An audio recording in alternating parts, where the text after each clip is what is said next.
जो गुड्स पे जीएसटी लगता है उस पे अलग अलग स्लैब्स हैं। 0.25%, 1.5, हर एक का आपको याद नहीं रखना है, लेकिन स्लैब्स पता होने चाहिए। जैसे एक प्रीवियस क्वेश्चन था, ये पढ़ा के फिर मैं आपको बताती हूँ प्रीवियस क्वेश्चन क्या है। सीरीज का क्वेश्चन है ये 2024 का। ठीक है, तो जो सेमी प्रेशियस स्टोन्स होते हैं उन पे 0.25% जीएसटी है।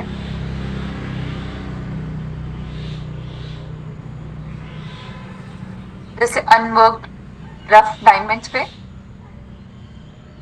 टोपाज, सेमी प्रेशियस स्टोन्स जितने भी हैं उन पे सब पे। ठीक है, और डायमंड कट और पॉलिश्ड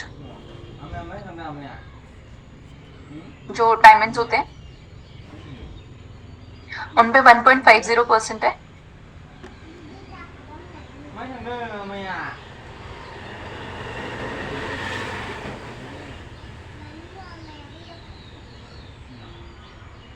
ये वाला जो स्लैब है वो 2022 में आया था, उससे पहले नहीं था।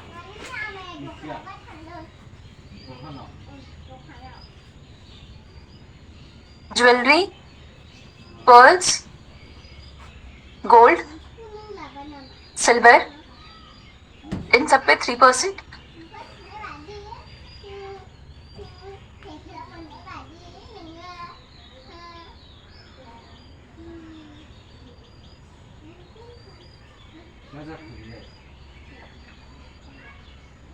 आनंद, आयुषी, रोशनी,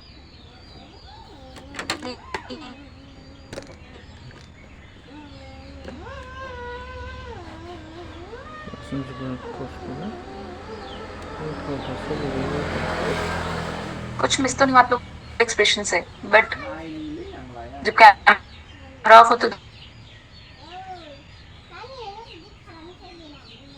नहीं।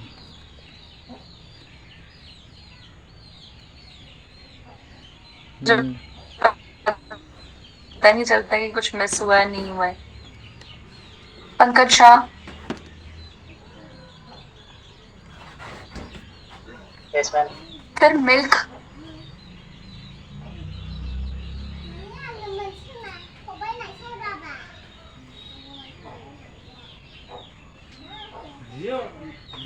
मैम आपकी वॉइस फिर से ब्रेक हो गई। ठीक है,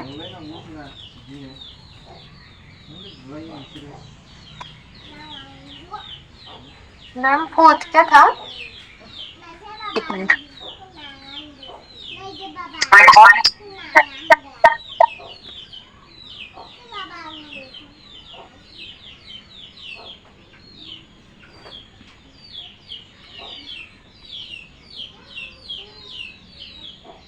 मैंने सोचा मेरा ही नेटवर्क खराब है, लेकिन फोर्थ था, एक मिनट।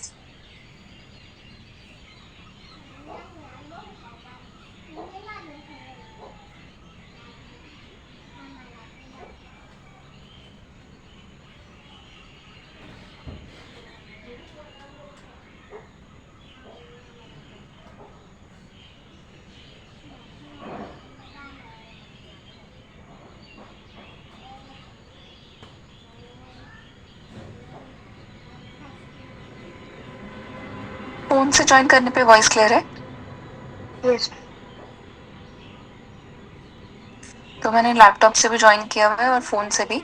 इनकेस कुछ लिखना हुआ तो मैं लिख सकती हूँ।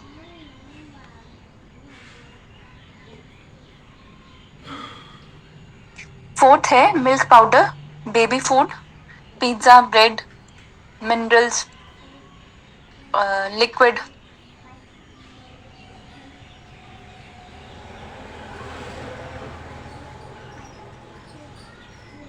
कुछ मेडिसिन, इन सब पे 5%।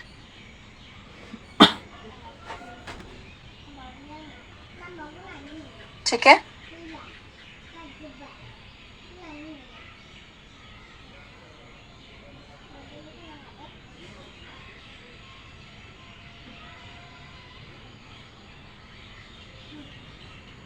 मैम आप म्यूट हैं।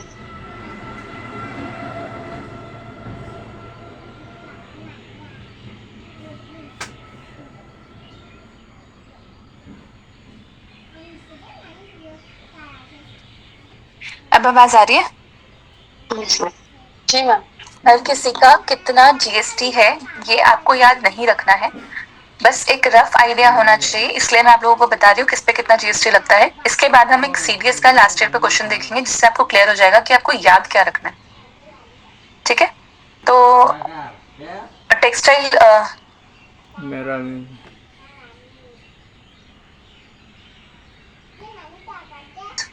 बटर, चीज,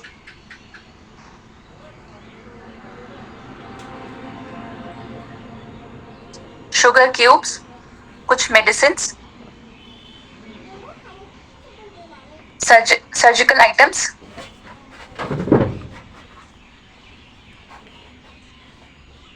इलेक्ट्रिक कार, इलेक्ट्रिक उसके कार, चार्जर, उसके चार्जर,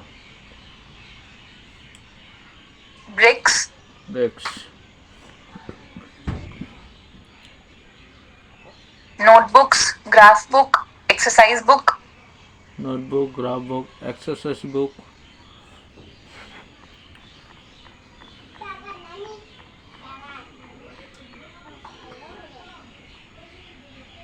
इन सब पे 12% है।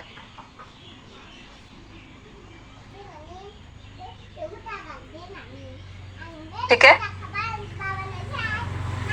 आयुश्री प्लीज अपना कैमरा ऑन कर लो, बहुत डिस्टर्बिंग सा लग रहा है वो सामने कैट दिखती हुई।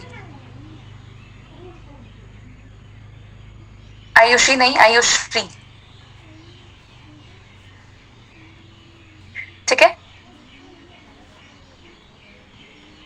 फिर आइसक्रीम, केक, बिस्किट, जल्दी जल्दी लिखेंगे। Soap, perfume, paint, electronics,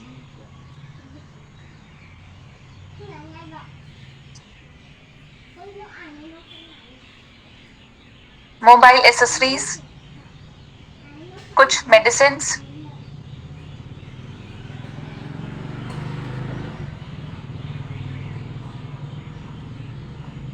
alcohol based sanitiser,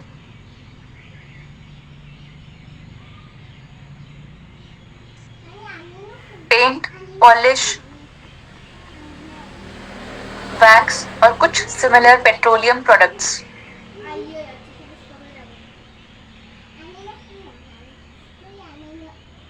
इन पे है 18%।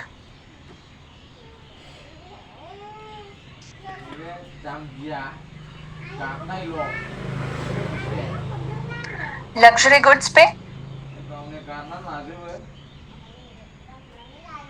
या डीमेरिट गुड्स भी बोलते हैं इनको। कौन कौन से? कैफिनेटेड बेवरेजेस जैसे red bull, tobacco, It is now 6:15 p.m. Cement, cement, granite, granite, marble, marble, marble, AC, इसी, टीवी। टीवी, इसमें भी कुछ ऐसा है कि इतना साइज का टीवी है तो इतना साइज का एसी है तो मतलब इतना टन का। ठीक है, और motor vehicles, aircrafts, lottery ticket, online games, इन सब पे 28%।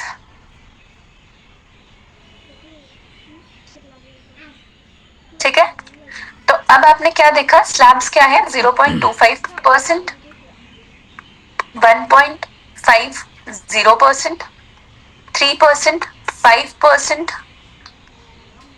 और 12, 18, 28। ठीक है, ये सारे हैं। सीडीएस का क्वेश्चन क्या था last year? Which one of the following statement regarding GST is not correct? ठीक है, स्टेटमेंट 1 है amendment bill 115 to the Constitution of India kept alcohol for human use and 5 petroleum products outside the ambit of GST. ठीक है. Second है amendment bill 122 kept only alcohol for human use outside the ambit of GST. Third है precious metals are taxed at a rate of 1% under GST. Third है unworked diamond is taxed at a rate of 0.25%. क्या answer होगा इसका? सुना आप लोगों ने question?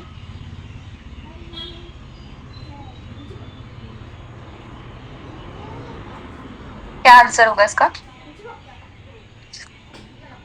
Third statement तो नॉट करेक्ट है। ठीक है, क्या पूछा था इसमें? जयश्री ने कहा है फोर्थ लास्ट स्टेटमेंट। क्वेश्चन था which one of the following statement regarding GST is not correct?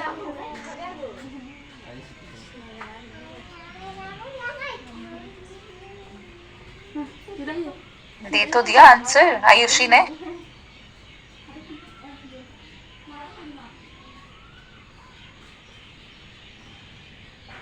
भी क्या 1% पढ़ा?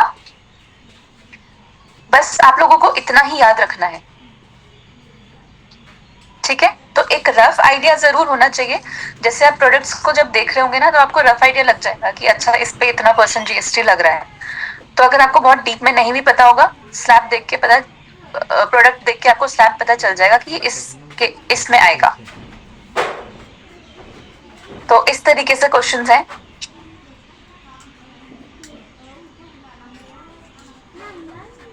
एक क्वेश्चन है यूपीएससी प्रीलिम्स 2018 का, कंसीडर द फॉलोइंग आइटम्स।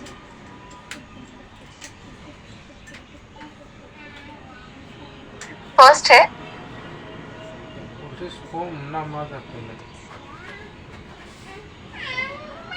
है सीरियल ग्रेन्स।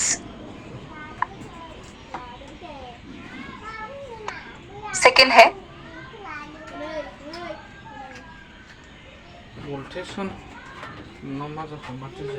थर्ड है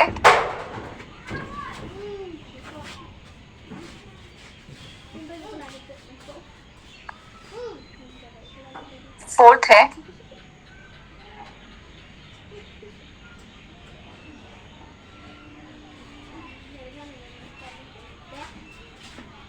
एडवर्टीजमेंट मटेरियल।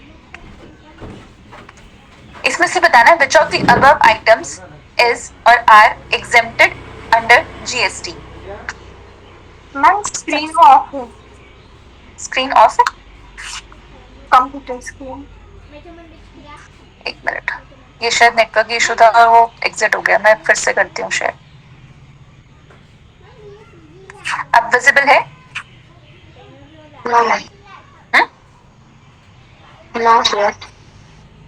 अभी भी स्क्रीन विजिबल नहीं है? मेरे पास तो ये विजिबल ही शो कर रहा है।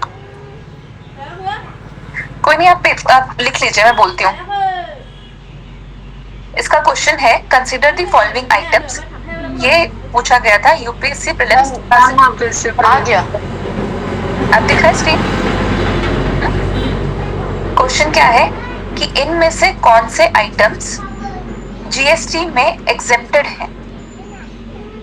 ठीक है, आपको स्क्रीन पे दिख रहा होगा, दिख रहा है 1 2 3 4 सारे? जी मैम दिख रहा है। इसके ऑप्शंस हैं A 1 only, B 2 and 3 only, C 1 2 and 4 और D 1 2 3 4। ठीक है, इसका आंसर आप लोग खुद देखेंगे।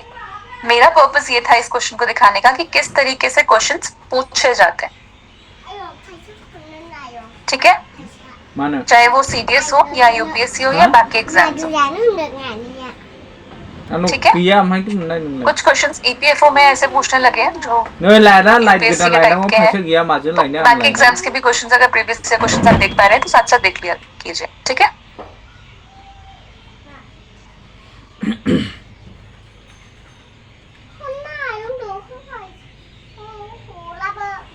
लाइट गया नहीं लाइट लाइट लगा ना वो नोटबुक ना एक है जीएसटी कंपोजिशन स्कीम।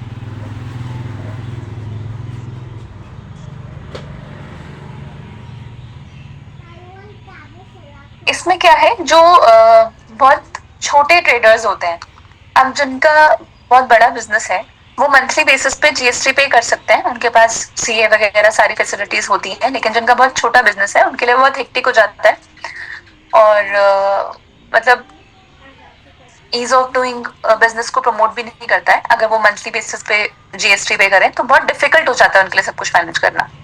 तो ऐसा ना हो, उनके लिए है ये जीएसटी कंपोजिशन स्कीम। इसमें वो 3 मंथ्स पे जीएसटी पे कर सकते हैं instead of paying it on a monthly basis. ठीक है, इसका और डिटेल में जानने की जरूरत नहीं है। बस अगर ईज ऑफ डूइंग बिजनेस से रिलेटेड या स्मॉल ट्रेडर्स को कैसे आगे लाया जाए, उससे रिलेटेड कोई क्वेश्चन आता है तो आप यही पॉइंट लिख सकते हैं कि जीएसटी कंपोजिशन स्कीम भी ऐसे हेल्प करती है स्मॉल ट्रेडर्स को।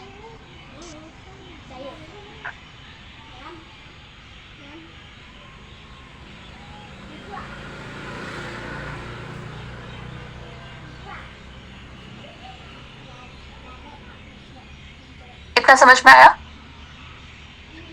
दूसरा है रिवर्स चार्ज मैकेनिज्म। एक अलग टॉपिक लिखेंगे, रिवर्स चार्ज मैकेनिज्म।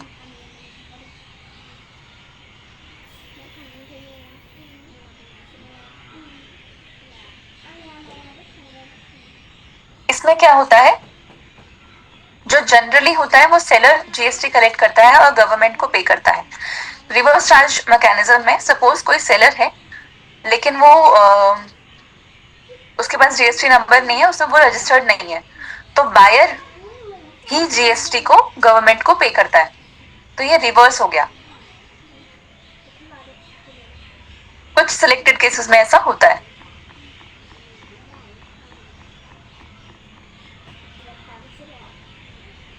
ठीक है,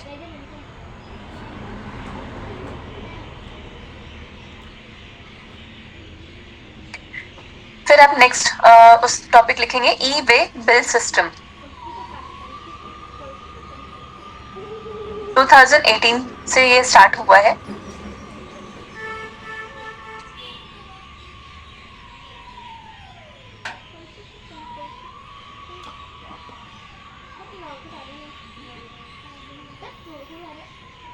ये ई वे बिल कहाँ से मिलता है? जीएसटीएन पोर्टल से।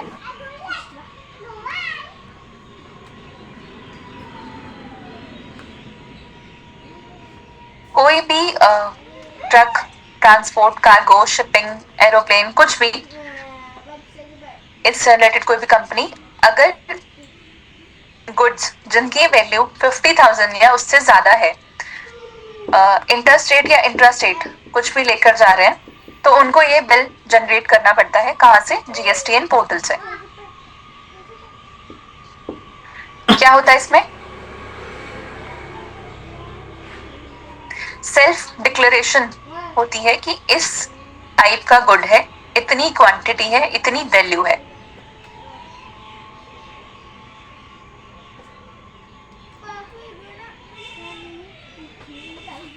पहले क्या होता था, इससे पहले जो भी चेक पोस्ट आते थे उसमें 1-to-1 इंटरेक्शन होता था जो भी चेक पोस्ट पे है, तो उसमें करप्शन का स्कोप रहता था कि कुछ भी अगर एक जगह से दूसरे चेक पोस्ट पे पास होना है तो वो पैसे पे करते थे, उन्हें करप्शन का केस होता था और फिर उसको पास कर दिया जाता था। लेकिन ई वे बिल जनरेट करने के बाद ऑलरेडी सेल्फ डिक्लेयर्ड है हर चीज कि कितना गुड है, कितनी क्वांटिटी है, कितना अमाउंट है, तो ये रिड्यूस हुआ है इससे। और जो चेक पोस्ट पे टाइम लगता था सारा सब कुछ सामान वगैरह जो भी गुड्स है उसको चेक करने में, तो वो भी रिड्यूस हुआ है।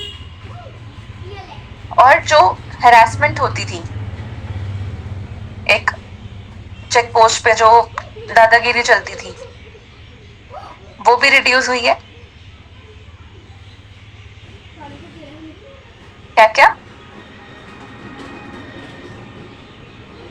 ई वे, इसमें आप क्या क्या लिखेंगे? ई वे बिल्स एक तरीके का सेल्फ डिक्लेरेशन है जो कि रिड्यूस क्या करे, reduces the scope of bribery, delay, harassment at the check post, thereby ensuring a hassle-free, rapid movement for transporters throughout the country. कब से आया ये? 2018 से. ई बिल और ई इनवॉइस दोनों अलग अलग चीज हैं और दोनों ही लेनी पड़ती है. ठीक है. जो ई इनवॉइस है उसमें ई बिल की इंफॉर्मेशन भी होती है.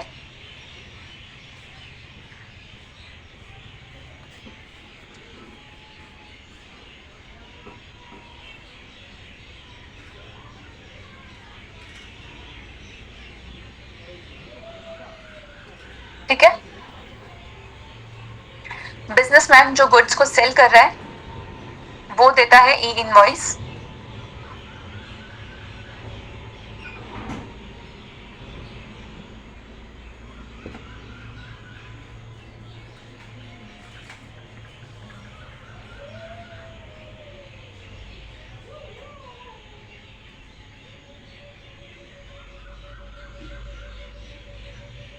जो फॉल्स इनपुट टैक्स क्रेडिट भी होंगे वो भी इसको रिड्यूस कर देगा क्योंकि ई इनवॉइस में ही ई बिल की सारी इंफॉर्मेशन गिवन होगी.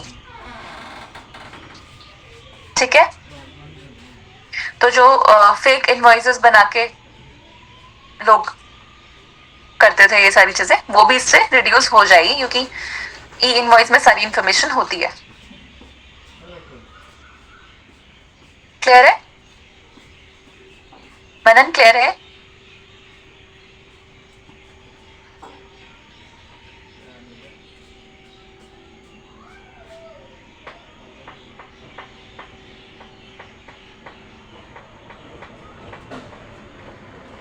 मैंने आप लोगों को बताया था कि जीएसटी एक डेस्टिनेशन बेस्ड टैक्स है और पहले ओरिजिन बेस्ड टैक्स हुआ करता था. उसमें कंपनसेशन वो स्टेट्स को देते थे. तो उसके कुछ पॉइंट्स हैं वो लिख लीजिए.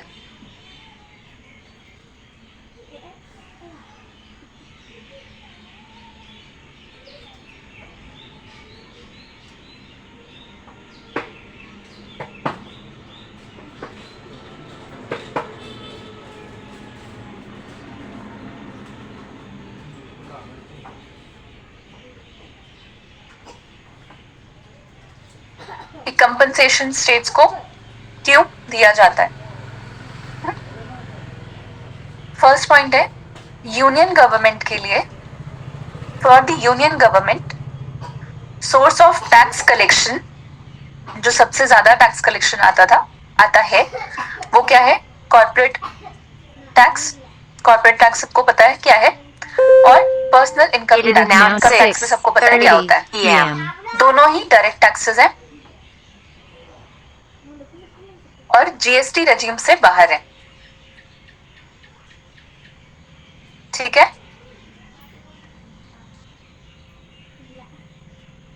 सेकेंड चीज स्टेट गवर्नमेंट के लिए, for the state government VAT was the largest source of tax income.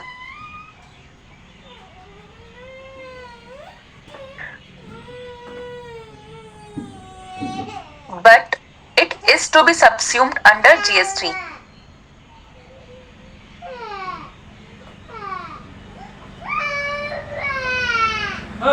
Along with other indirect taxes. Cess and surcharge levied by the states.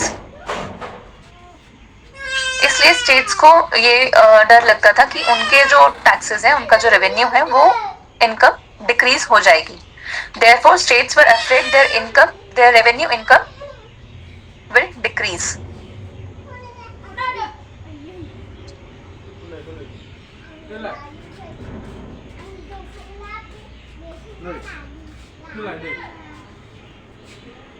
Secondly, GST is a destination based tax.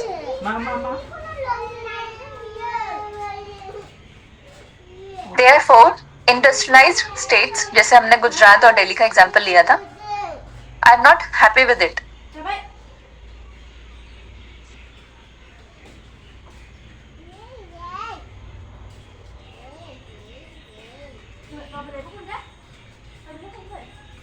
इसमें example ले सकते हैं किसी भी दो states का. Suppose source में आपने लिख लिया गुजरात और डेस्टिनेशन में आपने लिख लिया यूपी. तो जो सोर्स है जहाँ से शुरू हो रहा है गुजरात, उसको कुछ भी नहीं मिल रहा है, और जो डेस्टिनेशन है यूपी, उसको जीएसटी मिल रहा है. तो जो सोर्स वाले जो स्टेट्स है वो खुश नहीं थे इस जीएसटी से.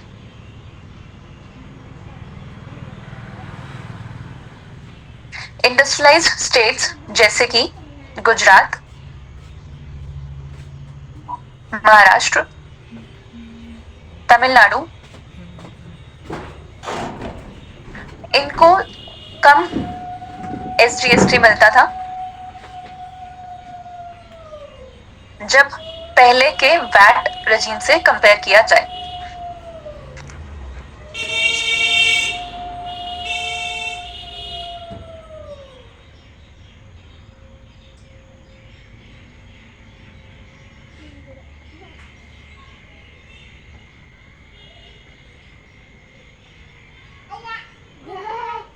ठीक है, इसलिए कंपनसेशन स्टेट्स को जरूरी है. इसके लिए पार्लियामेंट ने एनेक्ट किया GST compensation to states act 2017.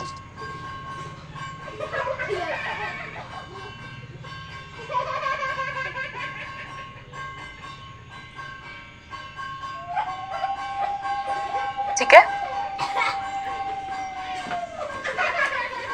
इस प्रोविजन के अंदर जीएसटी काउंसिल ने रिकमेंड किया to impose GST compensation cess on specified luxury and demerit good. Demerit goods जो होते हैं उनको sin goods भी बोल देते हैं. ठीक है,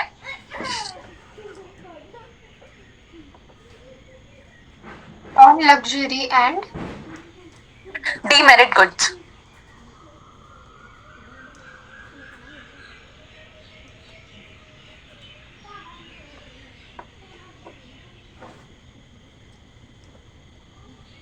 ये जो सेस है वो प्रोडक्ट पे डिपेंड करता था, अलग अलग होता था सब पे.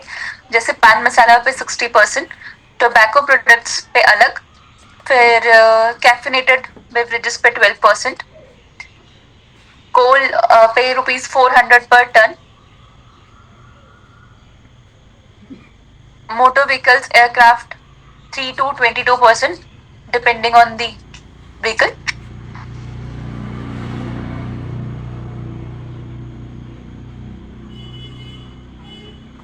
ठीक है, पहले कहा गया था कि ये वाला जो कंपनसेशन है स्टेट्स को वो 30 जून 2022 तक दिया जाएगा. लेकिन उसके बाद स्टेट्स ने कहा कि कोविड आ गया था और बहुत ज्यादा वैट का कलेक्शन नहीं, बहुत ज्यादा वैट तो खैर बंद ही हो गया था, मतलब बहुत ज्यादा रेवेन्यू उन्हें नहीं मिल पाया है, तो इसको एक्सटेंड कर दिया जाए. तो ये 2026 तक एक्सटेंड हुआ है, और कुछ न्यूज़पेपर में ये भी आया है कि इसको और फर्दर एक्सटेंड किया जाएगा. अभी तो आप 2026 तक मान के चलेंगे, लेकिन इसको चेक कर लेना जो भी नेक्स्ट ईयर अटेम्प्ट देंगे कि क्या है आगे इसकी फर्दर इंफॉर्मेशन. ठीक है,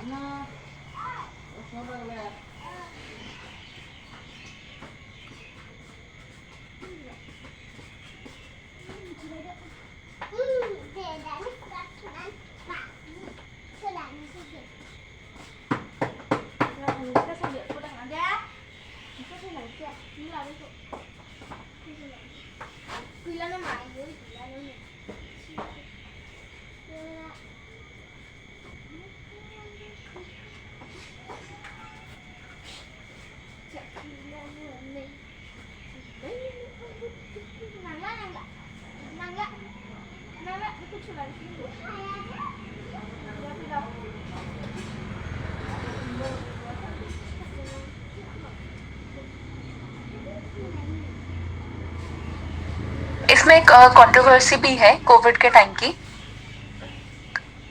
इसमें स्टेट्स का कहना है कि कोविड लॉकडाउन के टाइम पे स्टेट गवर्नमेंट को बहुत कम SGST मिला है, ठीक है। तो स्टेट्स ने डिमांड किया 2.35 lakh crore GST compensation union से।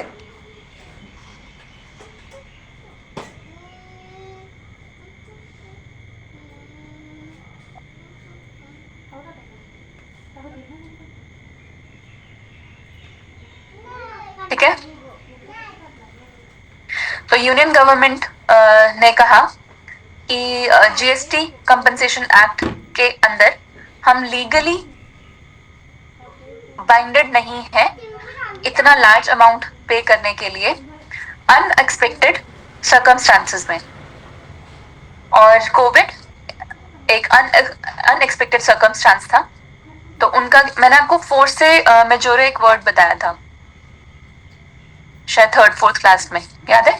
तो वैसे किसी भी सर्कमस्टांसेस में जिसको एक्ट ऑफ गॉड भी बोलते हैं, ऐसे किसी भी सिचुएशन में यूनियन गवर्नमेंट को फोर्स नहीं किया जा सकता इतना अमाउंट पे करने के लिए।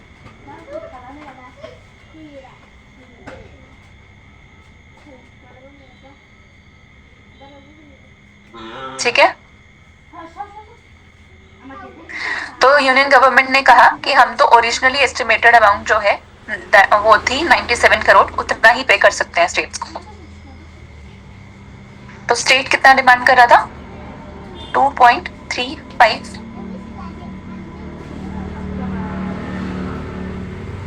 करोड़ ऐसे कुछ था, और यूनियन ने कहा हम आपको 2.35 लाख करोड़, और स्टेट ने कहा 97 करोड़ हम आपको दे सकते हैं, ऐसा कुछ अमाउंट था।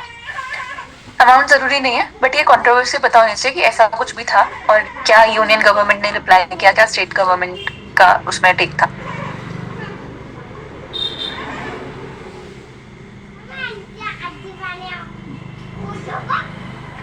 लेकिन इसके चलते जो यूनियन गवर्नमेंट है सुप्रीम कोर्ट के पास तो नहीं, लेकिन अटॉर्नी जनरल के पास चले गए वो इस केस को लेकर।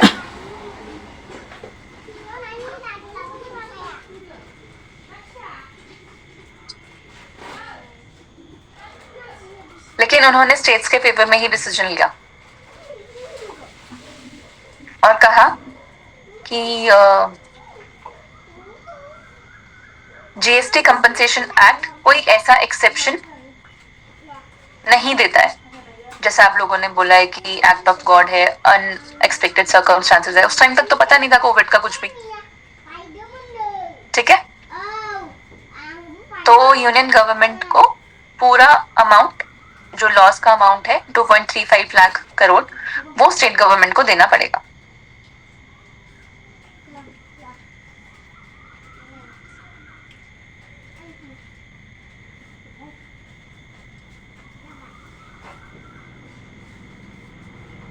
लेकिन कोविड के टाइम पे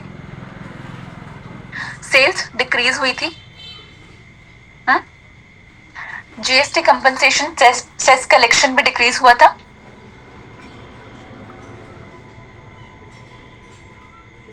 तो यूनियन गवर्नमेंट ने 2 ऑप्शन दिए मनी को बोरो करने के लिए, ये कंपनसेशन पे करने के लिए।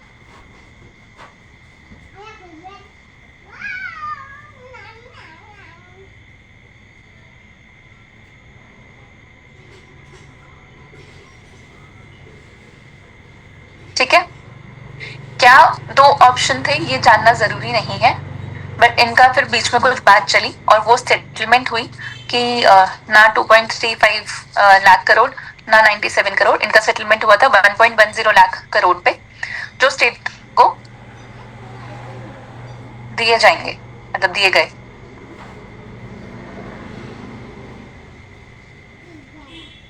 ठीक है, इसमें ये काफी मतलब पुराना टॉपिक है, तो ये रफ आइडिया आप लोगों को होना चाहिए था। इसके आगे क्या क्या ऑप्शंस हैं ये सब जानने की कोई जरूरत नहीं है अब। 2 ढाई 3 साल पहले तक तो जाना पड़ता। ठीक है,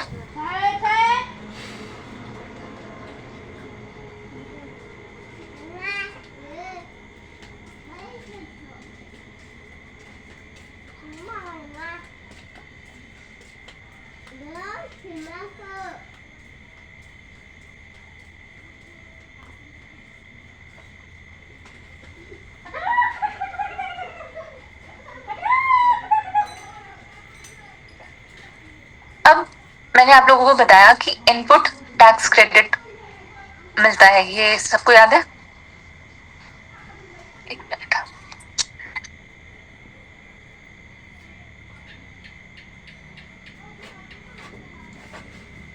लेकिन कुछ कंपनीज ऐसे हैं, अब इनपुट टैक्स क्रेडिट अगर मिल रहा है तो उनका कॉस्ट ऑफ प्रोडक्शन रिड्यूस होगी।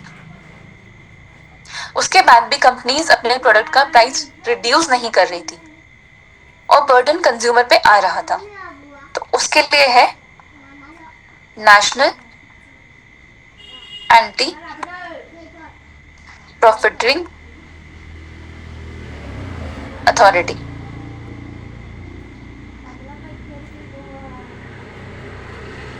इसमें आप लिखेंगे GST provides input credit for most of the indirect taxes of the union and state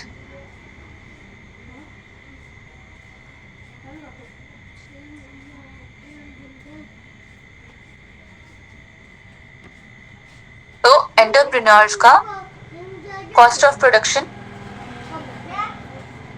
reduce हुआ होगा, cost of production should decrease, then he should decrease prices for consumers,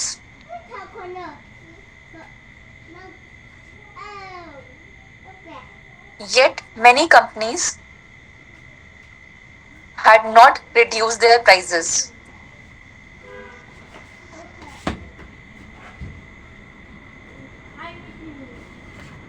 example है Domino's. ठीक है, Domino's. So union government set up an National Anti-Profiteering Authority under Central Goods and Services Tax Act 2017. उनको penalise करने के लिए, उनको punish करने के लिए। क्लियर है? Under Central Goods and Services Tax Act 2017.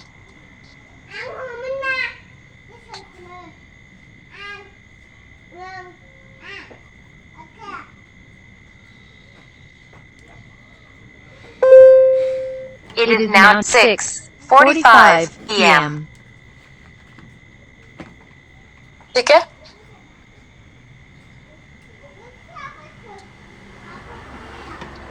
लेकिन ये कुछ बहुत ज्यादा अच्छा वर्क नहीं कर रही थी, तो 2022 में इसकी वर्किंग को स्टॉप कर दिया गया और इसका सारा काम कंपटीशन कमीशन ऑफ इंडिया को दे दिया गया। Competition commission of India act कब सेटअप हुआ था? मैंने आप लोगों को लिखवाया है ये पहले।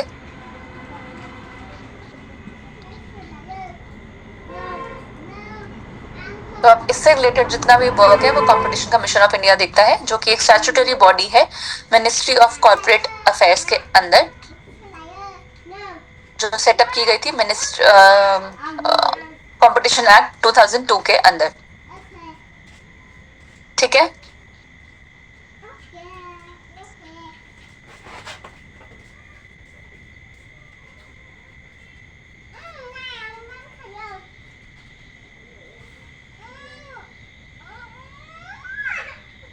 क्लियर है?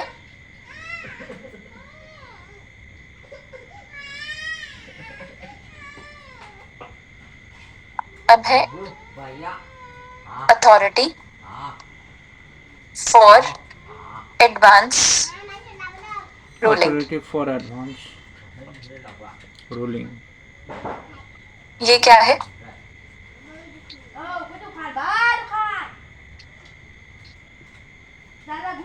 इतना लिखा सबने? जो डायबिटिक फूड सप्लीमेंट्स हैं उन पे 12% जीएसटी लगता है। कितना? 12%। और जो पास्चराइज्ड मिल्क है उस पे 0% लगता है।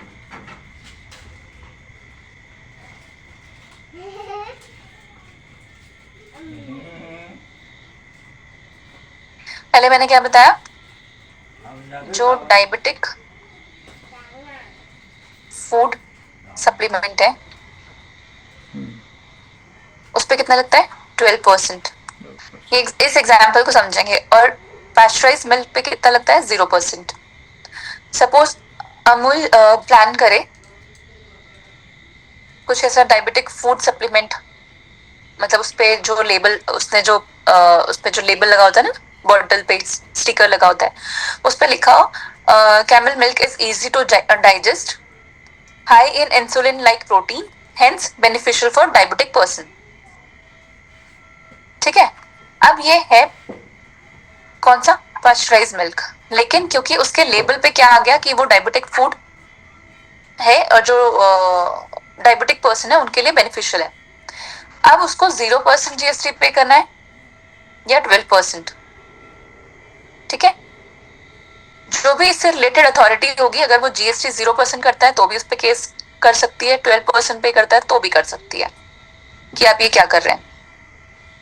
उसको सॉल्व करने के लिए है अथॉरिटी फॉर एडवांस रूलिंग, कि पहले ही अमूल जाके इस पे पूछ ले कि मुझे कितना % जीएसटी पे करना है।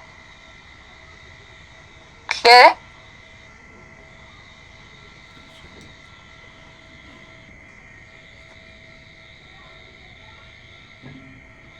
टैक्स अथॉरिटीज से पहले ही क्लैरिफिकेशन ले ले।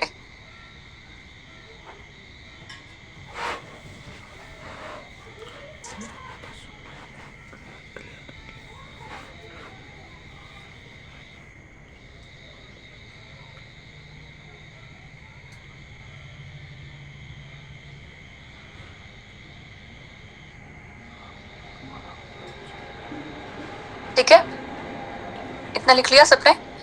जो ये जीएसटीएन नेटवर्क है ये नॉट फॉर प्रॉफिट कंपनी है।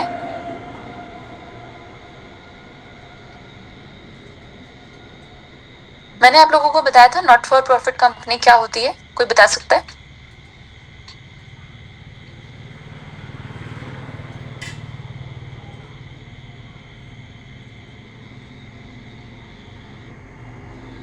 कोई बता सकता है?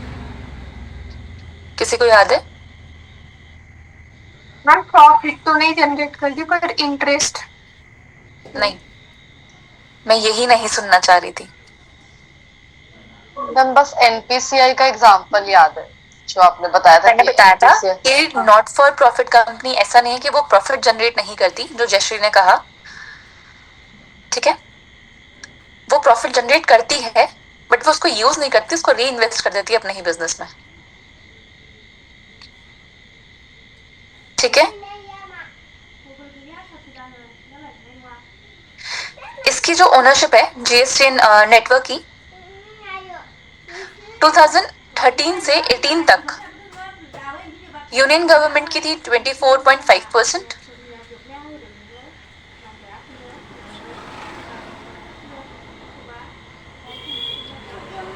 बाकी सारे स्टेट्स और दिल्ली पुडुचेरी की मिला के थी 24.5%।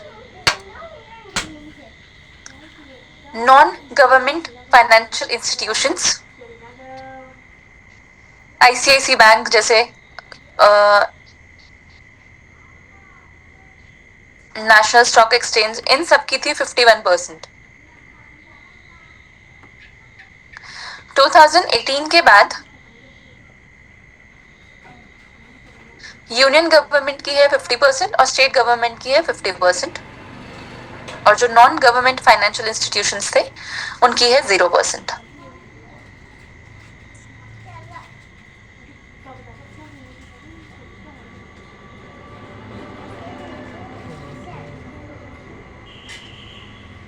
ठीक है,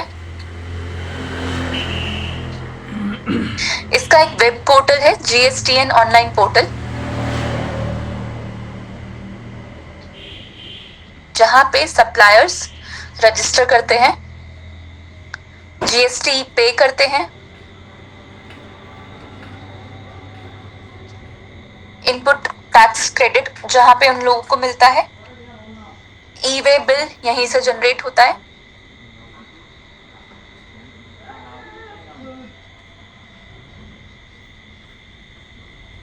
उसने हेल्प की है इस पोर्टल को डेवलप करने में।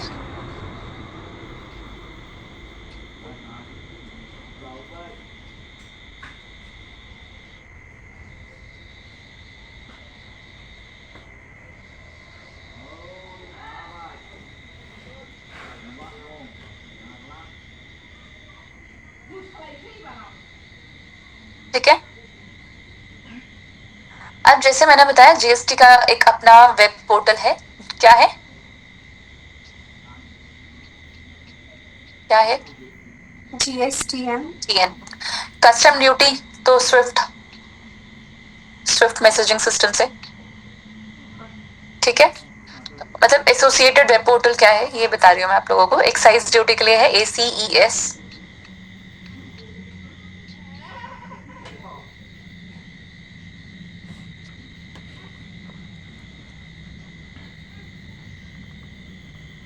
ठीक है, अब लिखेंगे SAC code, service accounting code.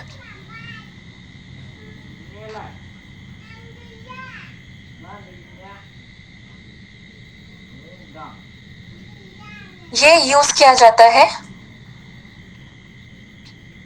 Are used for classifying services for GST।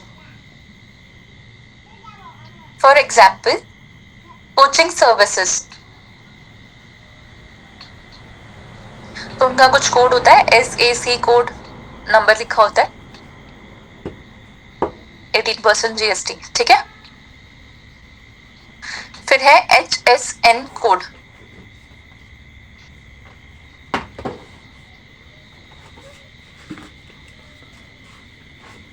HSN की फुल फॉर्म है हार्मोनाइज्ड सिस्टम ऑफ नॉमेनक्लेचर।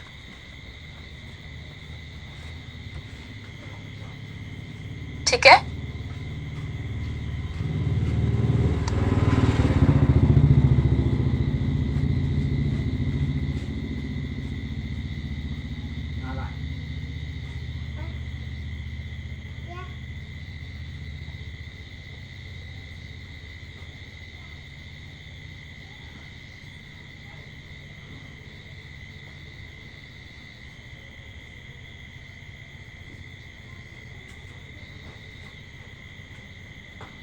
ये किसने डेवलप किया है? World custom organisation, WCO। World custom organisation WCO, world custom organisation WCO।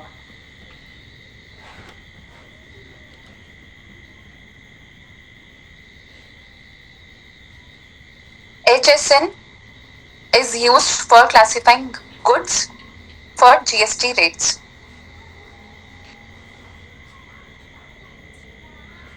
ठीक है,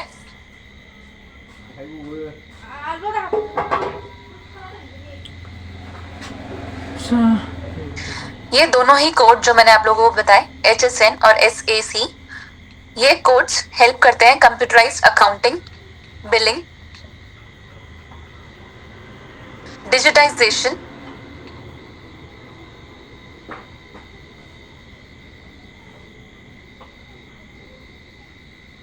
surveillance digitisation, surveillance and big data analytics by tax authorities.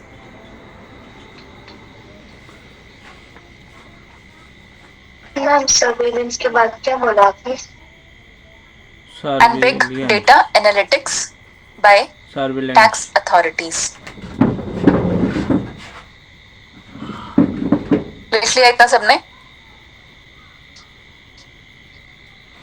आप सबको पैन नंबर पता है क्या होता है? Permanent account number. कौन इशू करता है? मनन, आप सही बोल रहे हैं, लेकिन बोलो। Income tax. Income tax department, ठीक है। वैसे होता है GSTIN, goods and services tax identification number. CBIC issue करता है इसको, central board of indirect taxes and customs.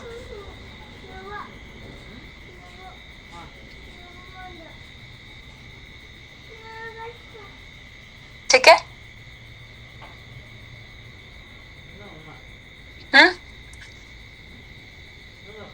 Pan number में वो जो उसका फॉर्मेट होता है वो होता है 10 digit alpha numeric number.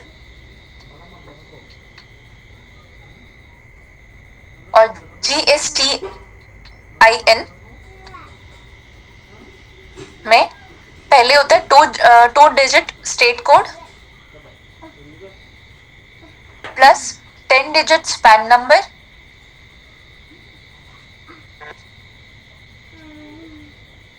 Plus 3 character अलग होते हैं उसमें, जिसमें अल्फाबेट्स और नंबर्स दोनों ही होते हैं।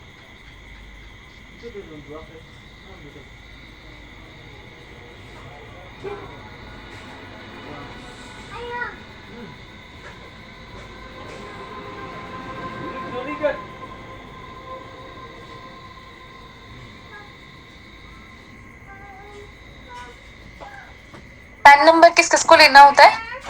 जो भी इनकम टैक्स एसएससी है और individual, Hindu undivided family, firm, company, trust, सबको लेना होता है। इन दोनों में बहुत ज्यादा क्या डिफरेंस है, किसको लेना तो जाना जरूरी नहीं है, बट एक रफ आइडिया होना चाहिए। और जो भी GST लॉ के अंदर आते हैं उनको GSTIN नंबर लेना होता है, ठीक है। हर पैन कार्ड होल्डर को GSTIN नंबर लेना जरूरी नहीं है, लेकिन हर GSTIN होल्डर को पैन कार्ड नंबर लेना जरूरी है।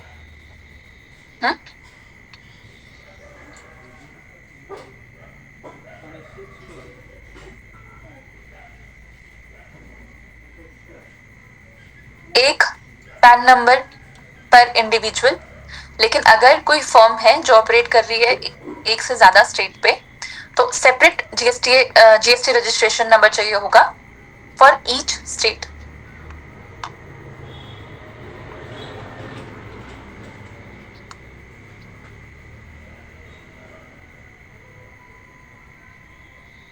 ठीक है।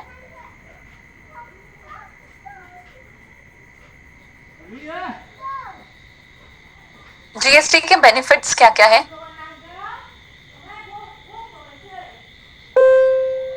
It is now 7 p.m. o'clock. GST cover करता है बोथ गुड्स एंड सर्विसेज को। पहले अलग अलग होता था, गुड्स पे अलग, सर्विसेज पे अलग, ठीक है। स्टैंडर्ड रेट है,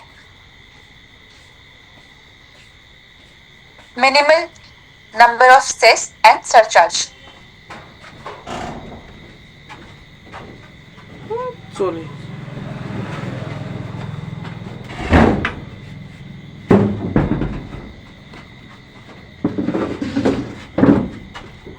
GST का जो ऑनलाइन पोर्टल है और ई-वे बिल सिस्टम है, मैंने आप लोगों को अभी जैसे बताया भी था, ई-वे बिल जब हम लिख रहे थे कि ये रिड्यूस करता है 1-to-1 इंटरेक्शन को, interface between tax officials, and thereby reducing the scope of harassment, corruption, inspector Raj.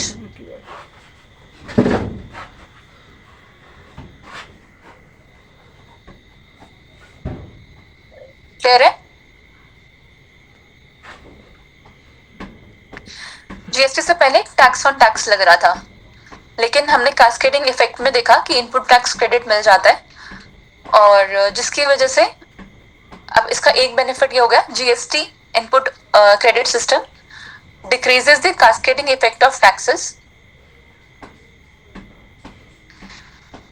reducing the cost of manufacturing and selling,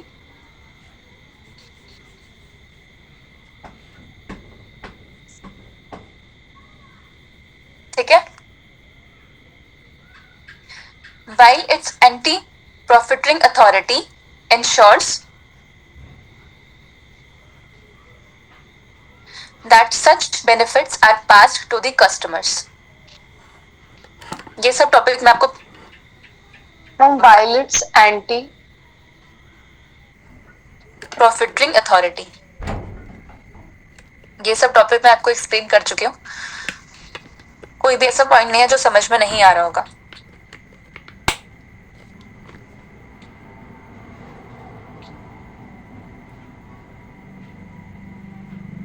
ठीक है. Federal nations such as Canada and Australia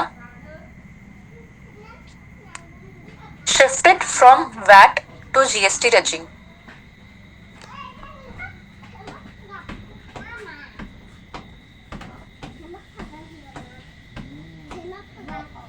It helped boosting their revenue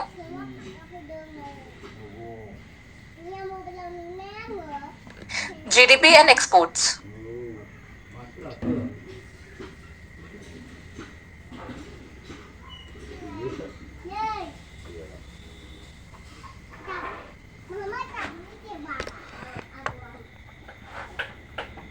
ठीक है, clear है. GST rates are uniform across the states. कोई point नहीं समझ में आए तो बता देना. वैसे तो मुझे लगेगा कोई न्यू पॉइंट है तो मैं खुद ही एक्सप्लेन कर दूंगी. GST rates are uniform across the states, so it reduces the scope of rate arbitrage.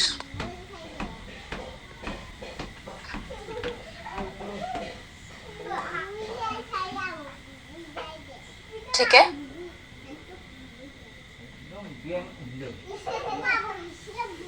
इसका मीनिंग समझ में आया इस पॉइंट का?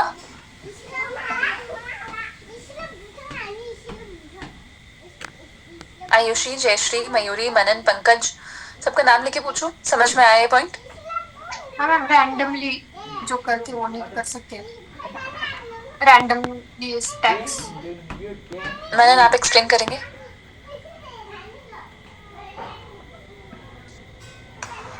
मैम सब स्टेट्स में सेम टैक्स रेट रहेगा तो इंटरस्टेट ट्रैवल के टाइम वो कंफ्यूजन नहीं क्रिएट होगी ज्यादा. नहीं. और कोई? मैम स्टेट आर्बिट्रेरली इम्पोज नहीं कर पाएंगे अपने मनमाने रेट्स. मतलब एक ही डिसाइडेड रेट कुछ कह सकते हैं. और कुछ? सपोज एक हम मुंबई को ले लेते हैं और दूसरा कोई और जगह महाराष्ट्र और गुजरात देख लेते हैं. ठीक है, मुंबई हटा देते हैं. कोई सेम प्रोडक्ट है और ऐसा नहीं है कि महाराष्ट्र में उस पर 28% GST लगे और गुजरात में उस पर 18% लगे. तो लोग क्या करेंगे कि वहां से जहाँ पे कम GST लग रहा है वहां से खरीदना शुरू कर देंगे, even if it is available, जो दोनों स्टेट्स में अवेलेबल है. ठीक है, तो ऐसा ना हो और अपनी मनमानी ना हो. जैसा कि आयुषी ने बोला, कुछ कुछ वो भी चीज इसमें इंक्लूड हो जाएगी. ठीक है.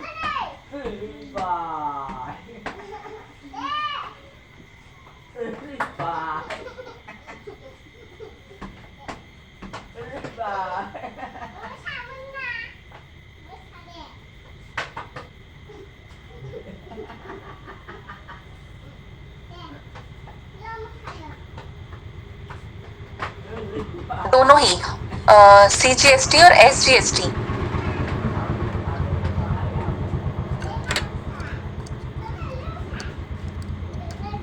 are computed on the same base. Therefore, tax burden on final consumer is less. Okay. কি এটা ছাড় Class.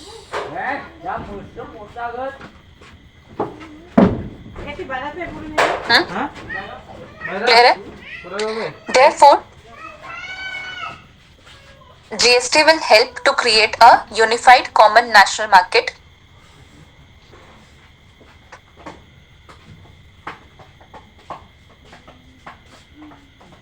and catalyze make in India, assemble in India.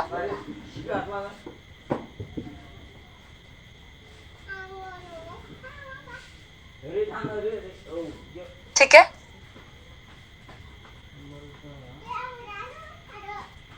Ease of doing business भी में भी हेल्प करेगा, ये भी एक पॉइंट आप लिख सकते हैं। ठीक है, 2017 में प्रीलिम्स में यूपीएससी में ये क्वेश्चन पूछा था। क्वेश्चन सुनेंगे, आंसर नहीं देना है, बट इससे पता चल जाएगा क्वेश्चंस किस तरीके से पूछे जाते हैं। इतना लिख लिया पहले सबने, ये बताओ, तभी आप क्वेश्चन सुन पाओगे। क्वेश्चन है most likely advantages of implementing GST. First statement है it will replace multiple taxes collected by multiple authorities, thus create a single market in India. Second है it will drastically reduce current account deficit of India and will enable it to increase its foreign exchange reserve. Third है it will increase the growth and size of Indian economy of India and will enable it to overtake China in the near future. ये इसमें statements हैं। Extreme statements जहां हो उनको तो वैसे ही हटा देना चाहिए, खुद इसका आंसर निकालेंगे। बस एक आपको आइडिया मिल गया कि किस तरीके के क्वेश्चंस पूछे जाते हैं प्रीलिम्स में। ठीक है, इसके ऑप्शंस मैं आप लोगों को नहीं बता रही क्योंकि सिर्फ एक आइडिया देना था कि कैसे क्वेश्चंस पूछे जाते हैं।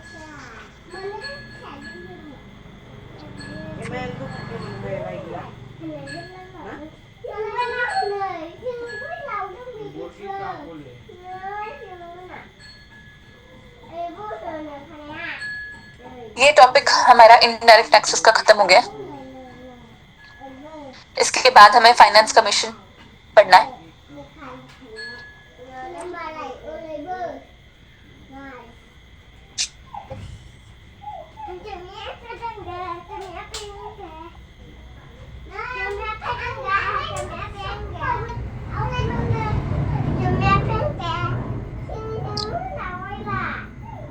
इतना बड़ा टॉपिक भी नहीं है वैसे तो, छोटा सा ही, मतलब इतना छोटा भी नहीं है लेकिन इतना बड़ा भी नहीं है।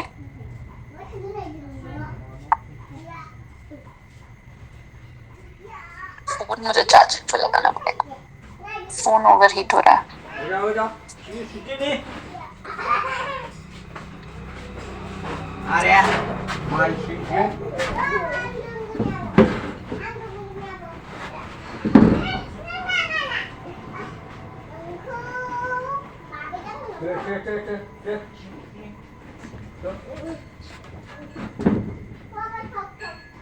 टास्क को थोड़ा सा एक्सटेंड किया जा सकता है।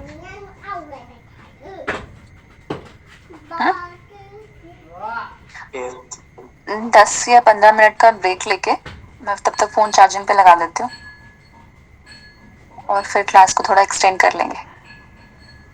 ठीक है, तो अभी हो रहा है 7:10। 10 मिनट का ब्रेक चाहिए या 15 मिनट का?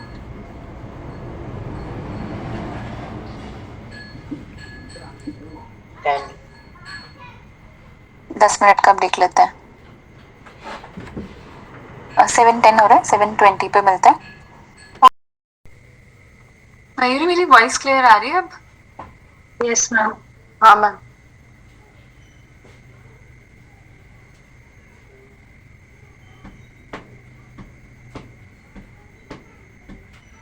वॉइस आ रही है?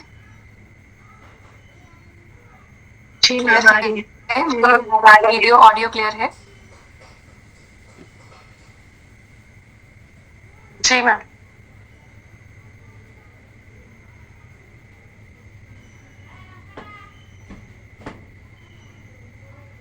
वीडियो ऑडियो क्लियर है मेरी? मैम ऑडियो क्लियर नहीं है, ब्रेक हो रही है।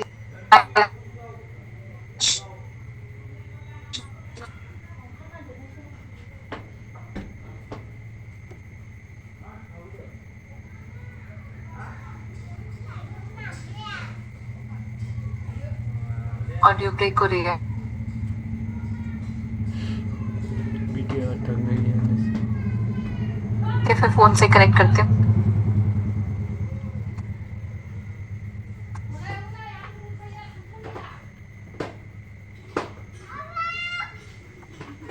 तो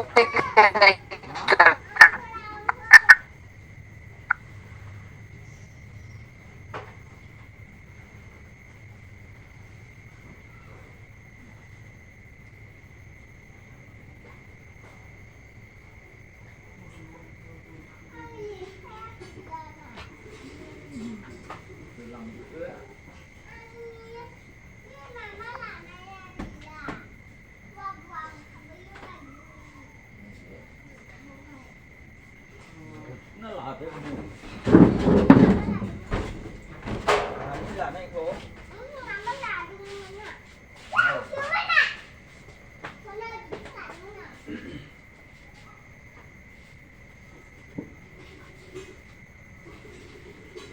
baby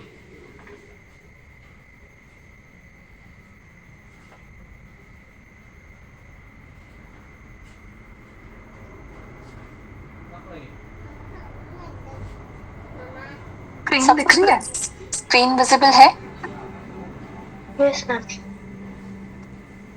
स्क्रीन विजिबल है। Hey, ma'am. cái bụi lọc ấy hình xưa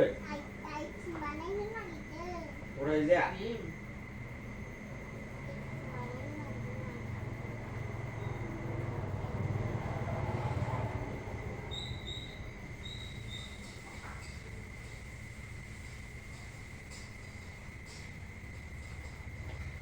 next जो टॉपिक है हमारा वो है taxation, finance commission. Ma'am, screen zoom in हो गई है. मैं कर रही हूँ, उसी को ठीक कर रही हूँ। small ở đây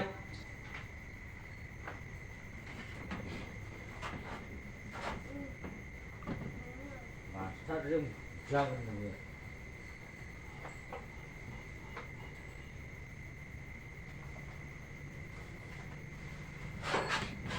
so small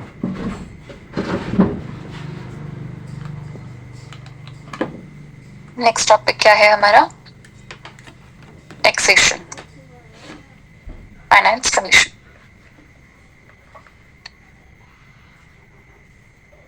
Manan Sharma camera on कर लो। तन्नू कैमरा ऑन कर लो। रोशनी, नेहल, जिज्ञासा,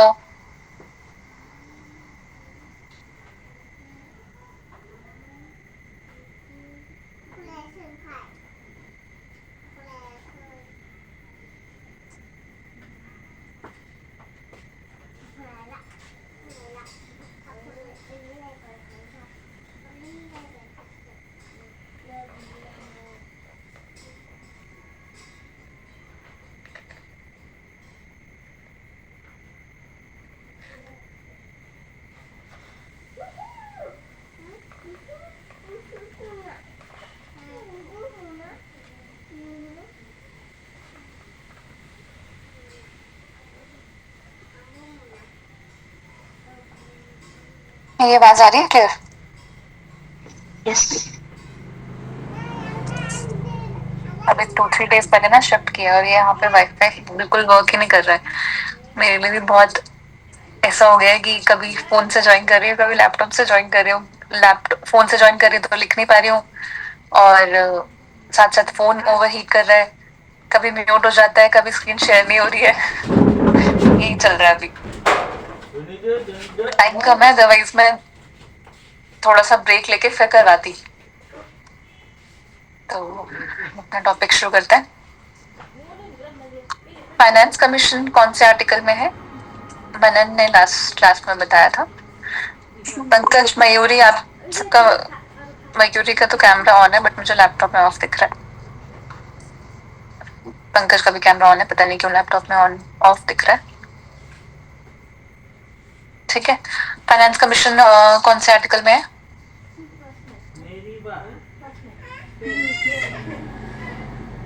ठीक है,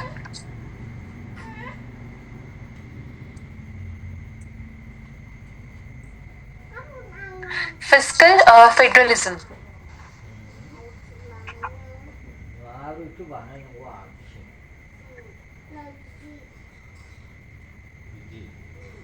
refers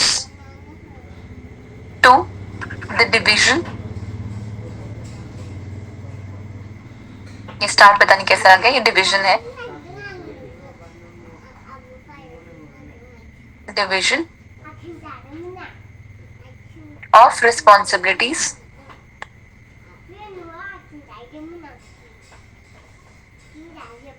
of taxation, expenditure,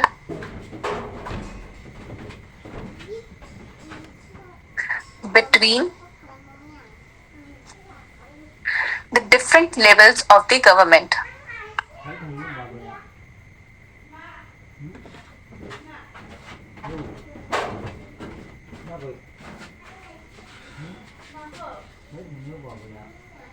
ठीक है.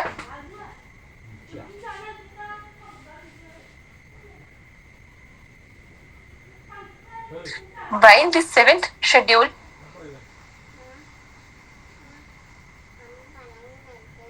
assigns many responsibilities to the states,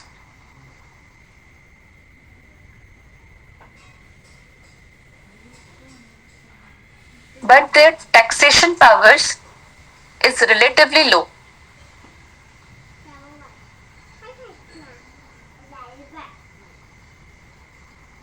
Lower than the union. ठीक है. So, Finance Commission plays a key role in transferring union's revenue resources to the state.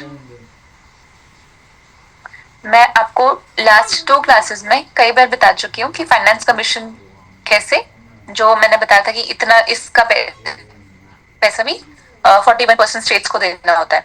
But बस ये उसी का हमने थ्योरी लिखी है. ठीक है. आर्टिकल 2 के बाद plays a key role in transferring unions revenue. It is now 7:30 p.m.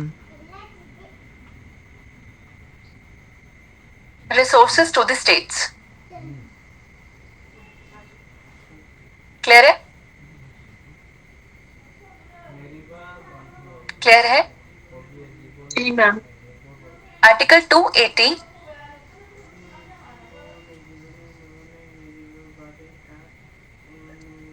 इसमें क्या होता है? President of India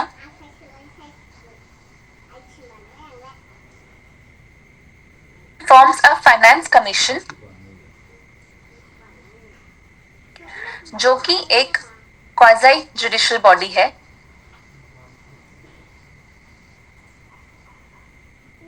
every 5th year और earlier. with 1 chairman and 4 members.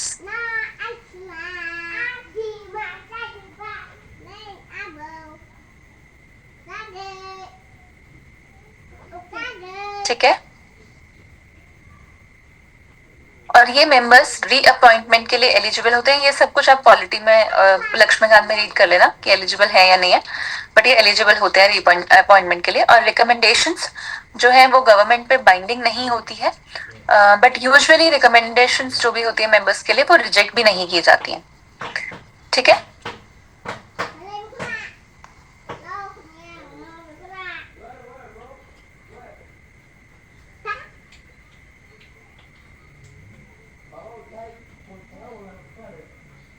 Fifteenth versus 16th finance commission.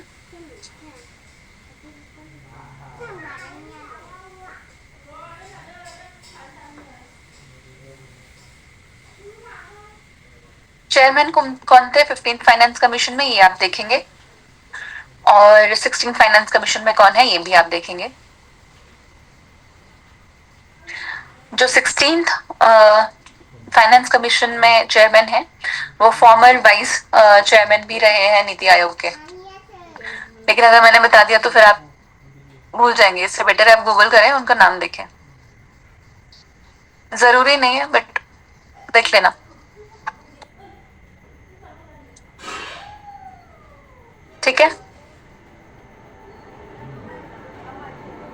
बता ही देती हूँ। 16th फाइनेंस कमीशन के जो चेयरमैन हैं वो है डॉक्टर अरविंद, और 15th फाइनेंस कमीशन में जो थे वो थे एनके सिंह। ठीक है, फुल में नंद किशोर दिखा रहे हैं। हाँ, इनके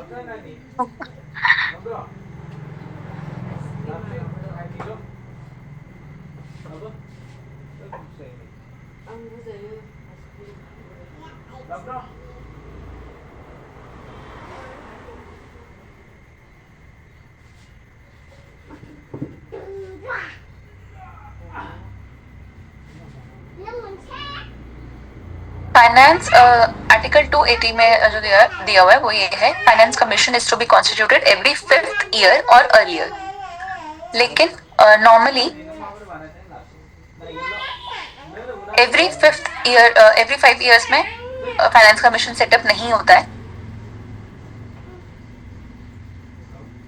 ठीक है, फॉर एग्जाम्पल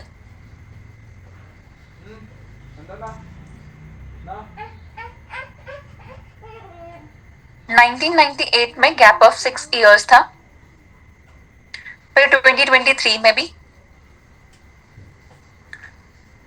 कब हुआ था गैप ये जानना जरूरी नहीं है, बट ये जानना जरूरी है कि एवरी 5th ईयर में बहुत बार नहीं भी होता है।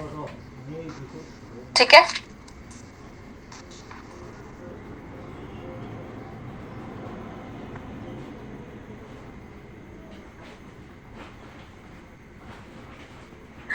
एक होता है हॉरिजॉन्टल टैक्स डेवल्यूशन और दूसरा है वर्टिकल टैक्स डेवल्यूशन।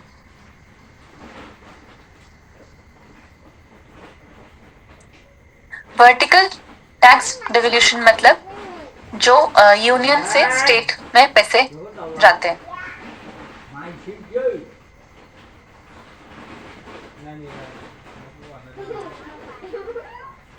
ठीक है, 14th फाइनेंस कमीशन में जिसमें चेयरमैन थे वाई वी रेड्डी, उस टाइम पर 42% जो शेयर है वो स्टेट्स को दिया जाता था, जो कि 15th फाइनेंस कमीशन में 41% कर दिया था।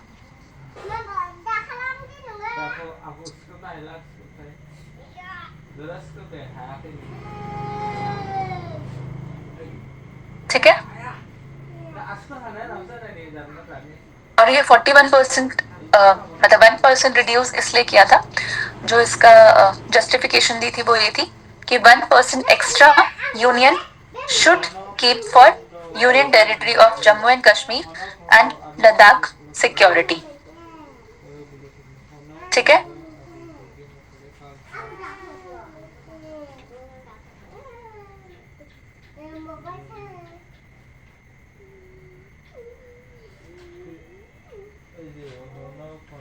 Horizontal tax devolution among states. मैंने आप लोगों को बताया कि 41% स्टेट्स को जाता है। अब किस स्टेट को कितना जाएगा, ये क्या है हॉरिजॉन्टल टैक्स डेवल्यूशन। अब गोवा है, वो बहुत छोटा स्टेट है, यूपी है, महाराष्ट्र है, ये बहुत बड़े स्टेट्स हैं, तो क्या सबको सेम पैसे दे सकते हैं? किसी स्टेट की पॉपुलेशन बहुत ज्यादा है, किसी स्टेट की पॉपुलेशन बहुत कम है, उसके बेसिस पे हॉरिजॉन्टल टैक्स डेवल्यूशन होता है। तो क्या क्या क्राइटेरिया है?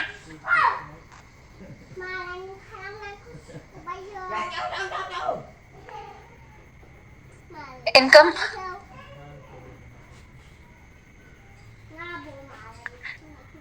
Income distance, population,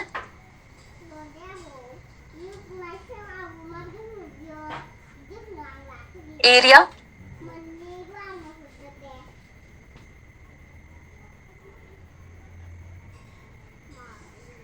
total fertility rate TFR,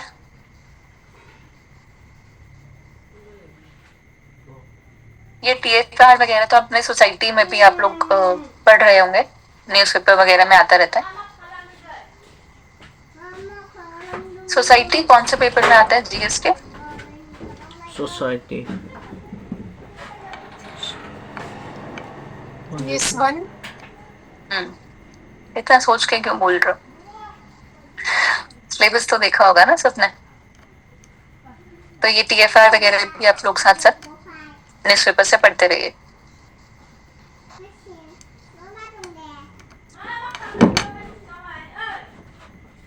income लिखा सबने? पॉपुलेशन लिख लिया, एरिया लिख लिया, demographic performance,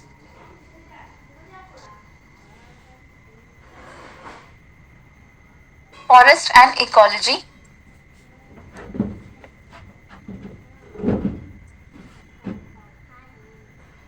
tax efforts.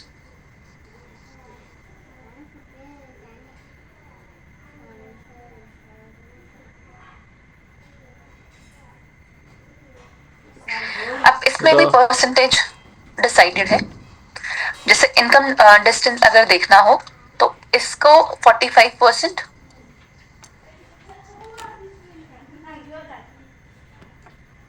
Population को 15%, एरिया को 15%,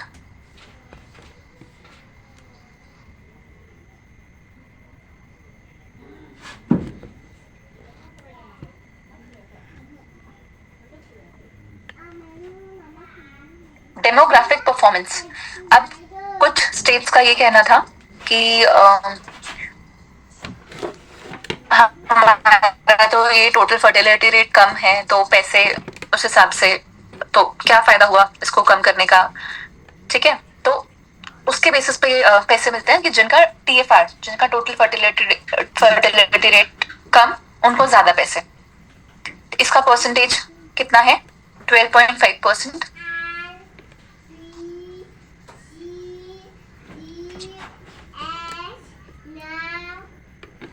अब ये पॉपुलेशन प्रॉब्लम।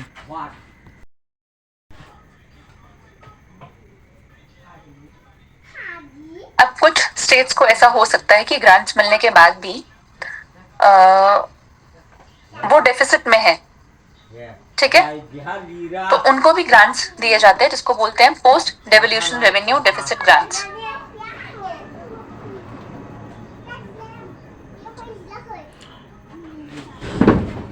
ठीक है।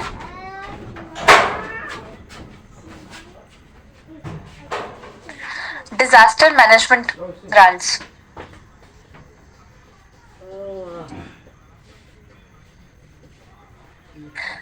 सेक्टर स्पेसिफिक ग्रांट्स और performance based incentives. Sector specific मतलब health, agriculture reforms, rural roads, judiciary और एस्पिरेशनल डिस्ट्रिक्ट्स, ऐसे सेक्टर स्पेसिफिक या फिर perform.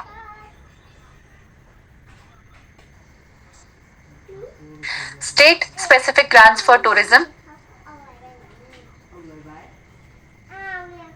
historical monuments, infrastructure, water, etc.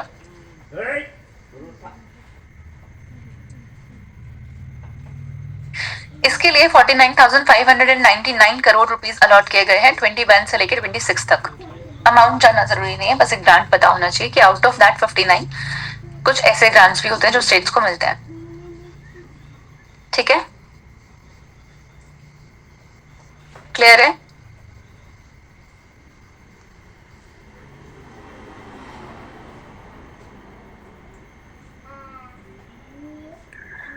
कुछ सेंट्रली स्पॉन्सर्ड स्कीम्स में जो पे किया जाता है वो भी यहीं से जाता है।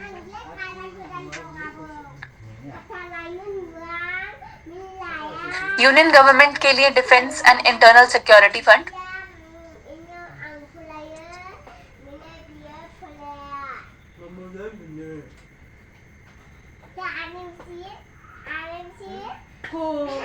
apa yang paling nih?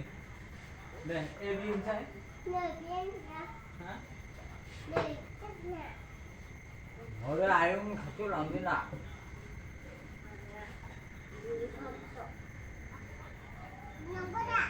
Clear है?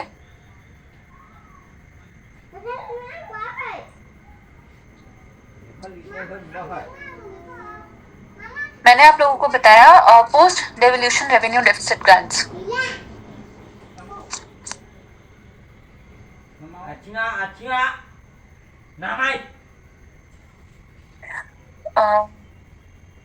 Suppose It is now 7:45 Andhra p.m.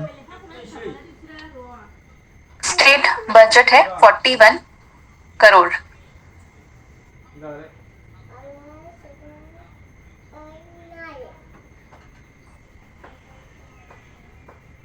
देखो पाइप ये दालां खासे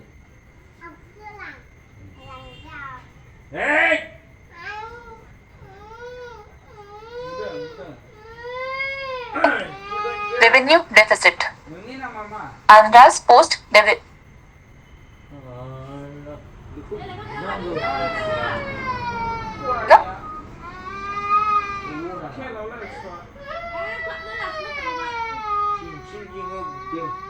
लिमिट है।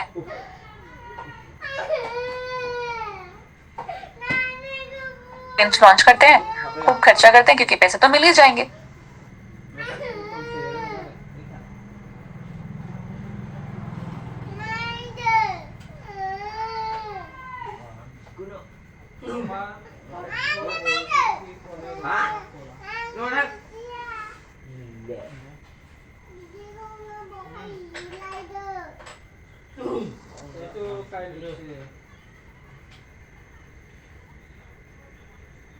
नहीं है, कुछ स्टेट्स ही हैं।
बॉडीज ग्रांट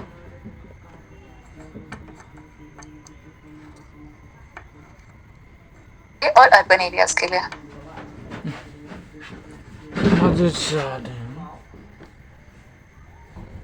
रूरल में जो 40% होगा उसको बोलेंगे अनटाइड,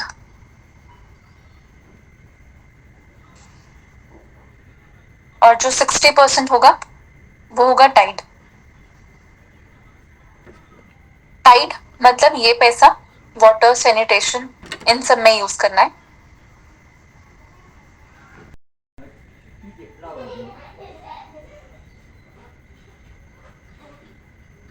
अर्बन में एक होंगी ऐसी सिटीज जिनकी पॉपुलेशन 10 लाख प्लस है। ये होंगे 100% टाइड, और दूसरी जिनकी पॉपुलेशन 10 लाख से कम है। इसमें होगा 40% अनटाइड, 60% टाइड।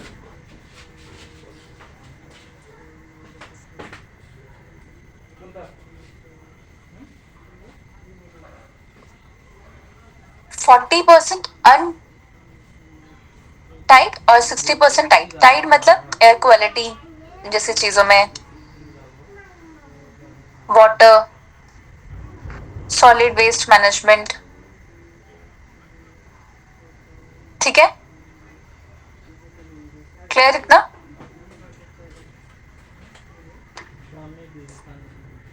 फोर्टी 40% बाकी चीजों में जो टाइड में नहीं है। 100% टाइट किसमें? ये सारी चीजें।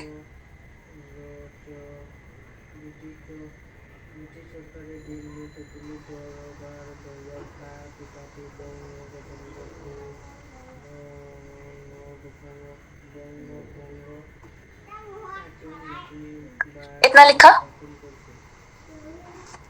ये तो हो गया रूरल और अर्बन एरियाज का।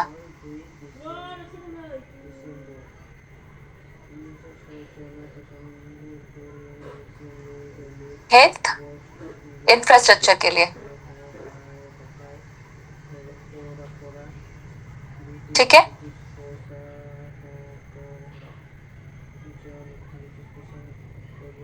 अमाउंट जरूरी नहीं है।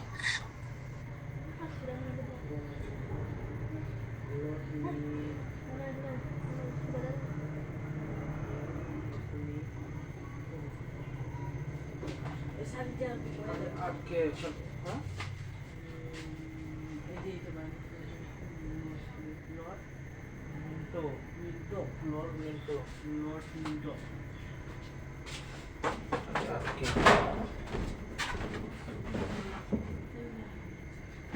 कुछ कंडीशंस है।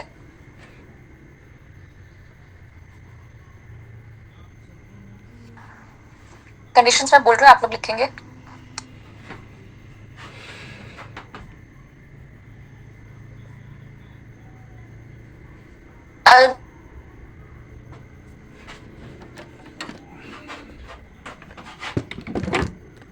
तो यहाँ पे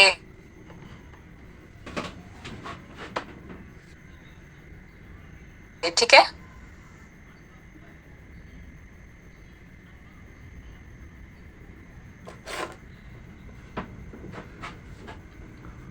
स्टेट गवर्नमेंट को सेटअप करना होगा स्टेट फाइनेंस कमीशन।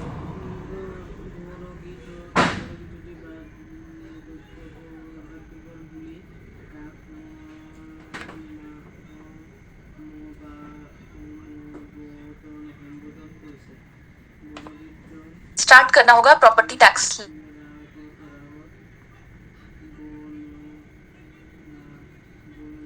बहुत सारे लेकिन urban local bodies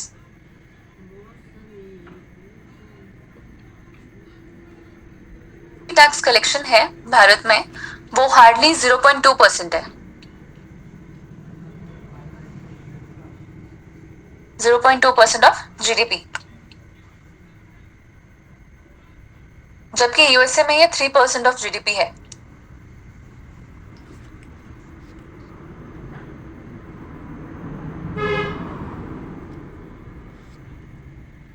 urban local bodies को ये प्रॉपर्टी टैक्स कलेक्ट करने की पावर कौन देता है?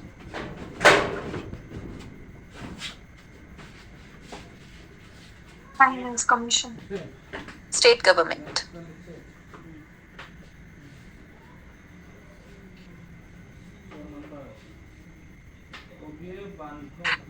ठीक है।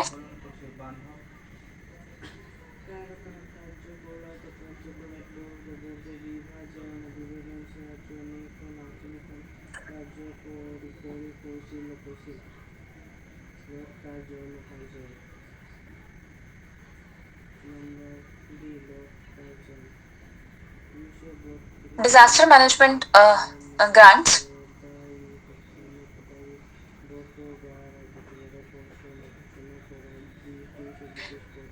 ये सारी चीजें जो हैं वो डिजास्टर मैनेजमेंट एक्ट 2005 के अंडर देखी जाती हैं, जो कि कौन देखता है? Ministry of home affairs.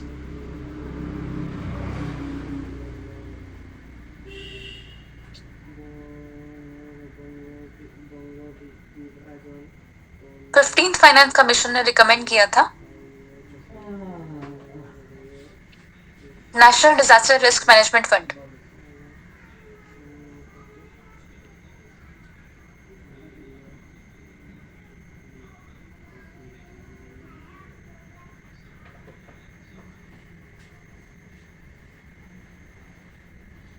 Clear है? क्या रिकमेंड किया था 15th फाइनेंस कमीशन ने? National disaster management fund, risk management risk management fund और state disaster risk management fund. Disaster management से डिजास्टर मैनेजमेंट में अगर कोई ऐसा क्वेश्चन आता है मेंस में, तो आप ये 15th फाइनेंस कमीशन का एग्जांपल इसमें कोट कर सकते हैं।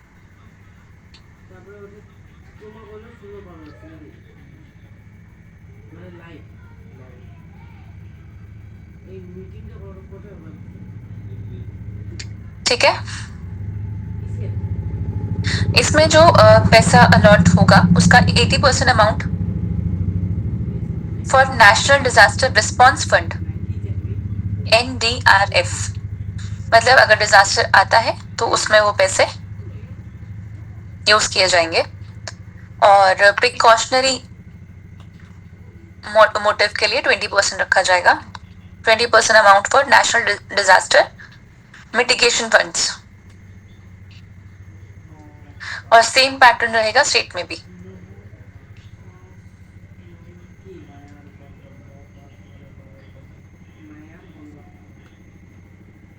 फिफ्टीन फाइनेंस कमीशन में सेक्टर स्पेसिफिक ग्रांट्स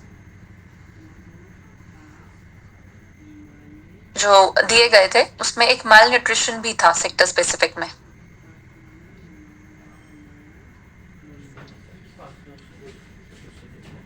ठीक है,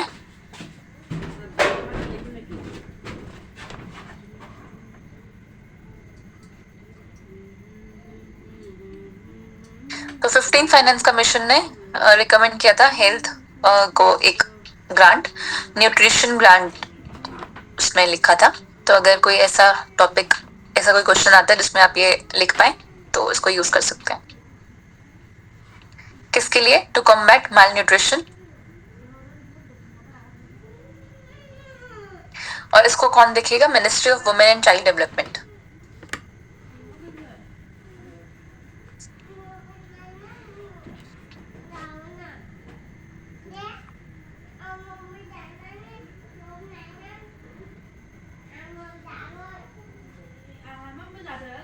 ठीक है,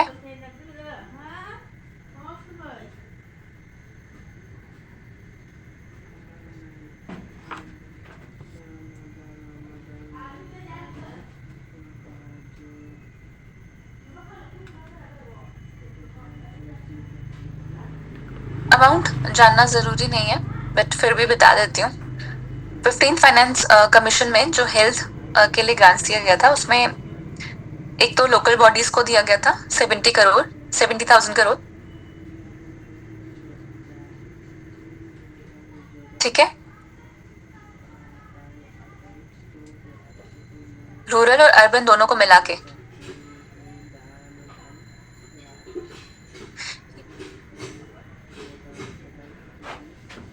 और ये किस लिए दिया गया था? कन्वर्ट करने के लिए प्राइमरी हेल्थ केयर सेंटर्स को हेल्थ एंड वेलनेस सेंटर्स में।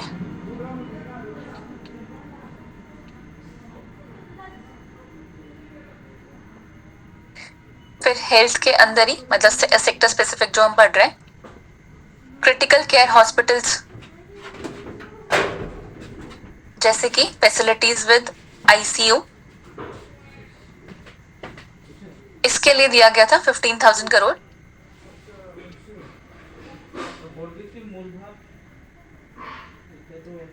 ट्रेनिंग प्रोवाइड करने के लिए, training of allied health care workforce, इनके लिए दिया था 13,000 करोड़। फिर हेल्थ में ही state government to run doctor training courses in district hospital 2,000 crore. बस ये हेडिंग्स पता होनी चाहिए, अमाउंट जरूरी नहीं है। वो भी हेडिंग्स में एक रफ आइडिया भी होगा तो चल जाएगा, बहुत कोई इंपॉर्टेंट नहीं है। याद रह जाए तो भी ठीक, नहीं रह जाए तो बस इतना पता होना चाहिए कि ऐसा कुछ था।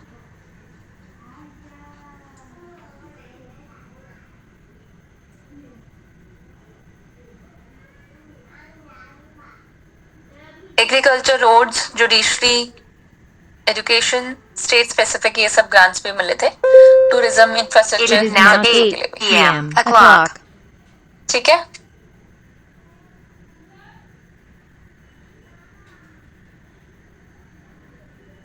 यूनियन और स्टेट गवर्नमेंट दोनों को मिलाकर इसमें ये कहा था should spend 2.5% of GDP on health care sector bye 2025।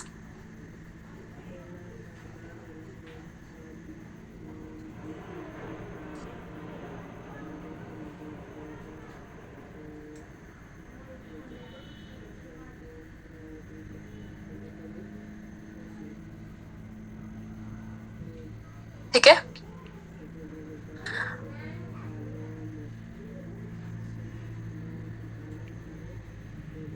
All India services कितनी है?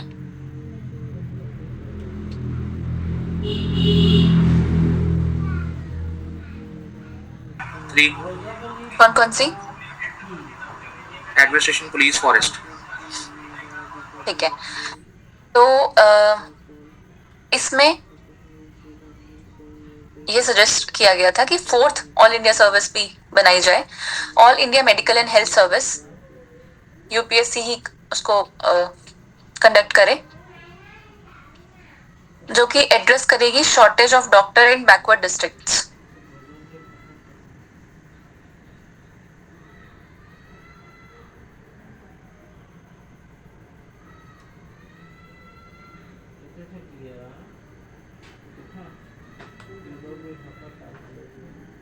ज्यादातर जो मेडिकल कॉलेजेस हैं और सुपर स्पेशलिटी हॉस्पिटल्स हैं, जैसे कैंसर के लिए हॉस्पिटल, उनका कंसंट्रेशन या तो साउथ में है या वेस्ट में है।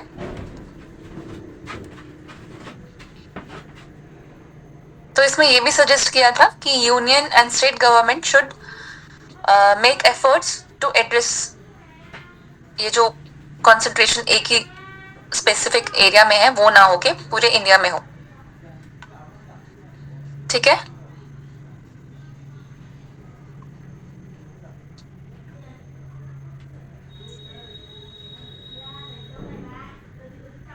क्लियर है?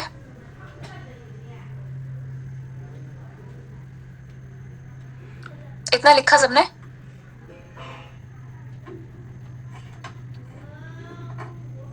आप लोगों के नोट्स बहुत बल्कि तो नहीं हो गए? मदन हो गए हैं। और it depends on writing as well. मेरी मेरी तो तो एक बार बुक खत्म हो गई थी।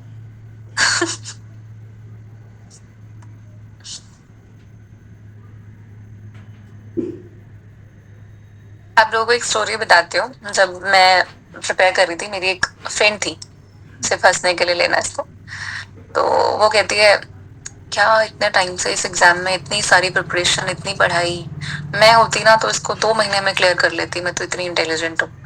तो एक दिन मेरे घर आई और सिर्फ इकोनॉमिक्स के नोट्स मेरे रखे हुए थे और इतने मोटे वो नोट्स थे, आई गेस 1700 पेजेस के कुछ नोट्स बनाए थे मैंने, उसमें करंट अफेयर वगैरह सब इंक्लूड करके। तो कहती इतने सारे नोट्स, ये किस चीज के हैं? मैंने कहा ये इकोनॉमिक्स के 50% नोट्स हैं यार, इसको पढ़ने में ही मेरे तो पूरे 4-5 साल लग जाएंगे, ये पेपर कब होगा? तो उस दिन उसका यूपीएससी का भूत जो था ना उसका, कि ये इतने टाइम से क्यों लगी हुई है, इतना टाइम क्या लगता है इसमें, मैं तो ऐसे कर लेती, वो सारा उतर गया था। तो अगर आपको भी कोई कहे इतना क्या पढ़ते हो, इतना क्या लगता है, तो अपने नोट्स जरूर दिखाना उनको और ये बता देना कि ये सिर्फ 10 और 20% है, इसके बाद मॉक टेस्ट भी होते हैं, प्रीलिम्स के भी होते हैं, मेंस के अलग होते हैं, तो इसलिए टाइम लगता है। ठीक है,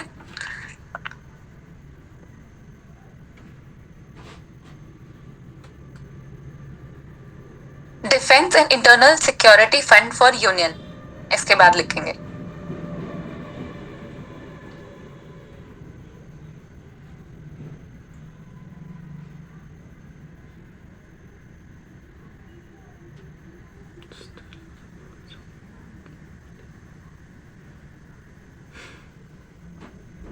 ये किसके लिए है? यूनियन गवर्नमेंट के लिए।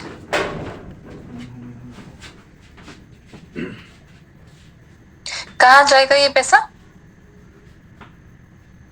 Public account. क्या होगा इसमें? Modernisation fund for defence and internal security.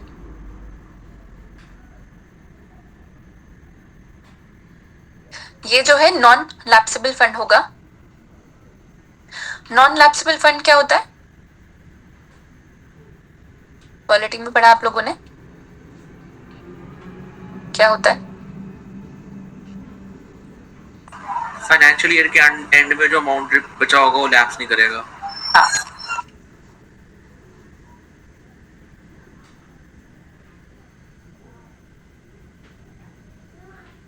इतना लिखा सबने?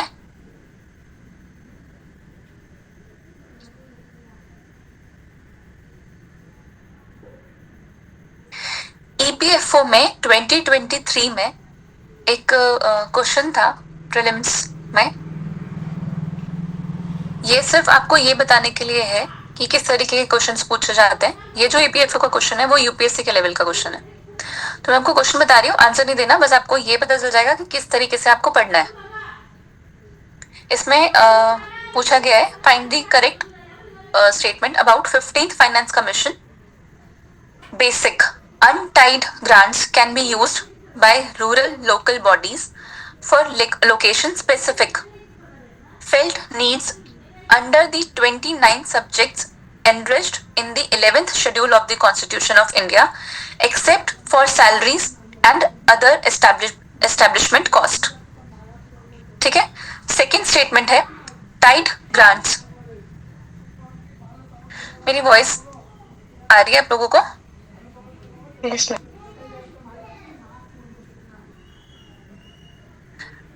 Tide grants can be used for basic services of sanitation and maintenance,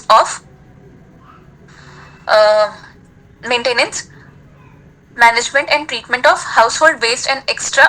जो भी ये पूरा स्टेटमेंट है, इतनी स्टेटमेंट से पता चल गया होगा कि क्या पूछना चाह रहा है।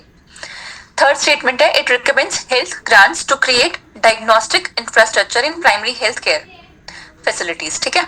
इसके ऑप्शंस मैं आप लोगों को नहीं बता रही हूँ, बट स्टेटमेंट से आप लोगों को पता चल गया होगा कि किस तरीके के क्वेश्चन पूछे जाते हैं। और ऐसे ही क्वेश्चन यूपीएससी भी पूछती है। ये ईपीएफओ में पता नहीं कैसे पूछा है, बट ये यूपीएससी के लेवल का क्वेश्चन है। ईयर कौन सा है? सीडीएस? सीडीएस नहीं, ईपीएफओ। EPFO year 2023। ठीक है।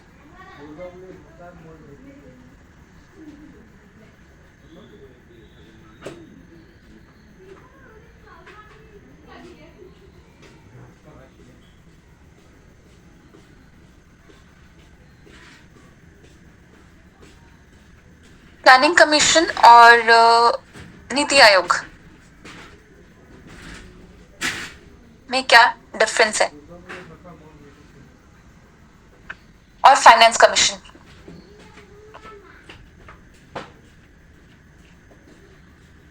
फाइनेंस कमीशन कॉन्स्टिट्यूशनल बॉडी है या स्टैट्यूटरी बॉडी है?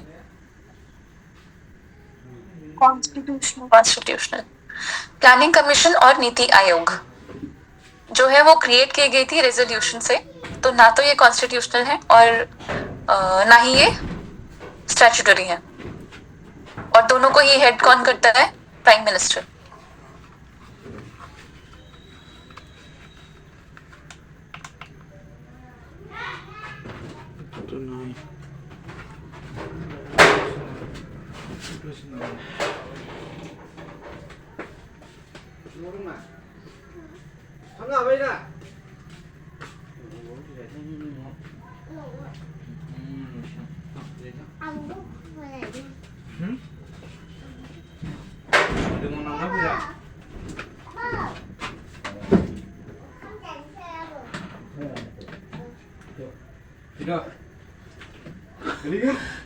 कितना क्लियर है?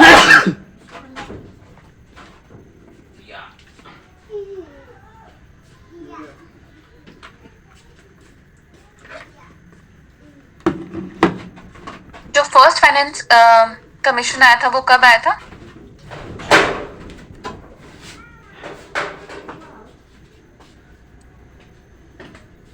नाइनटीन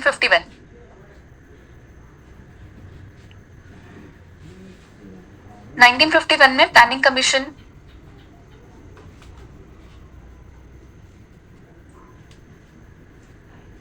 भी आया था और 2017 तक 12 5-year प्लान्स दिए थे। ठीक है। 2014 में इसको डिसॉल्व कर दिया गया था। नीति आयोग आया था 2015 में। इसमें ऐसा नहीं होता कि 5 years 6 years ऐसा कुछ, इसमें एजेंडा बेस्ड होते हैं, जैसे 3 year action agenda, 7 year strategy documents, 15 year vision, इस तरीके से होता है। ठीक है,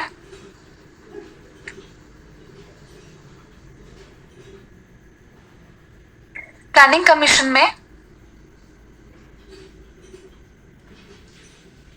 ये डिसाइड होता था कि how much money should union give to each state for implementation of union centrally sponsored schemes. लेकिन ये नीति आयोग के एम्बिट में नहीं है ये डिसीजन। ठीक है,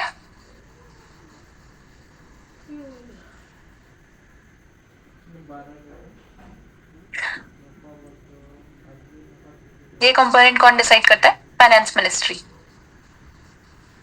नीति आयोग नहीं करती है।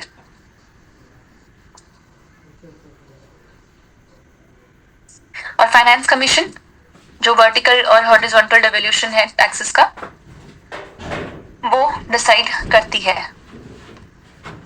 इसके बारे में हम पढ़ चुके हैं वैसे।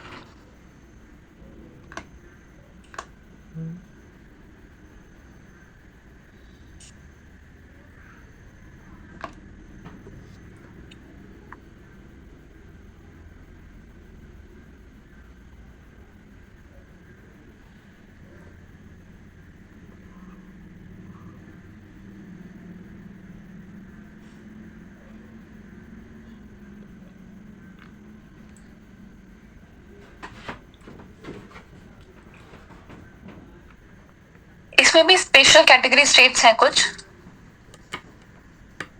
इसके बारे में बहुत ज्यादा जानने की जरूरत नहीं है। बस जो स्पेशल कैटेगरी स्टेट्स हैं इतना पता होना चाहिए कि उनको कुछ ज्यादा पैसे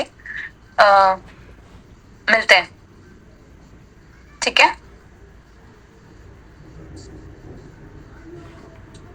और जो सेंट्रली स्पॉन्सर्ड स्कीम्स होती हैं, ये मैं आपको वैसे पहले भी बता चुकी हूँ, उसमें 90% शेयर यूनियन गवर्नमेंट देती है ऐसे स्टेट्स में और 10% स्टेट। ये मैं आपको वैसे बता चुकी हूँ पहले, याद होगा आप लोगों को।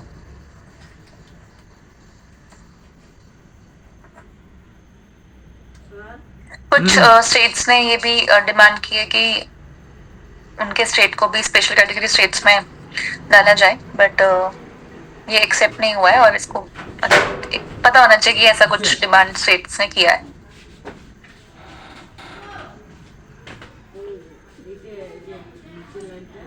तो जो फाइनेंस कमीशन है उसके फॉर्मूला के अकॉर्डिंगली एट प्रेजेंट जो स्पेशल कैटेगरी स्टेट्स हैं उनको पैसे नहीं दिए जाते हैं। ये यूनियन की डिस्क्रिप्शन पे डिपेंड करता है कि वो देती है या नहीं देती। तो दिए जाते हैं लेकिन फाइनेंस कमीशन के फॉर्मूला में इंक्लूडेड नहीं है, ये यूनियन की डिस्क्रिप्शन पे है। ठीक है,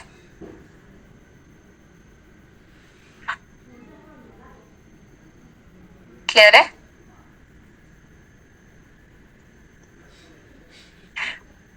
इतना क्लियर है सबको? ये टॉपिक हमारा खत्म हो चुका है। इसके बाद ब्लैक मनी वाला टॉपिक शुरू होगा।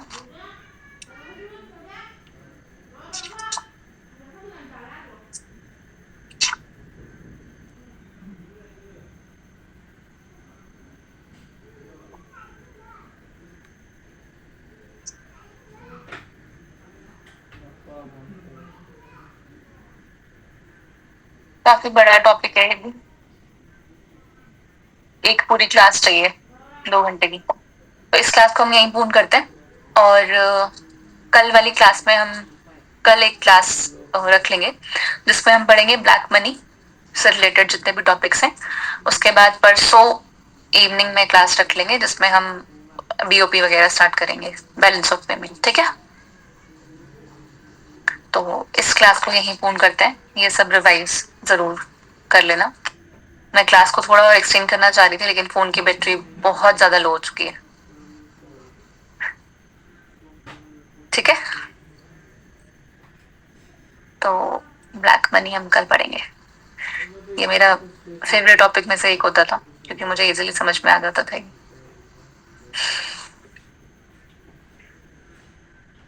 इतना जरूर रिवाइज करना आप लोग। पॉडकास्ट को यहीं पूर्ण करते हैं।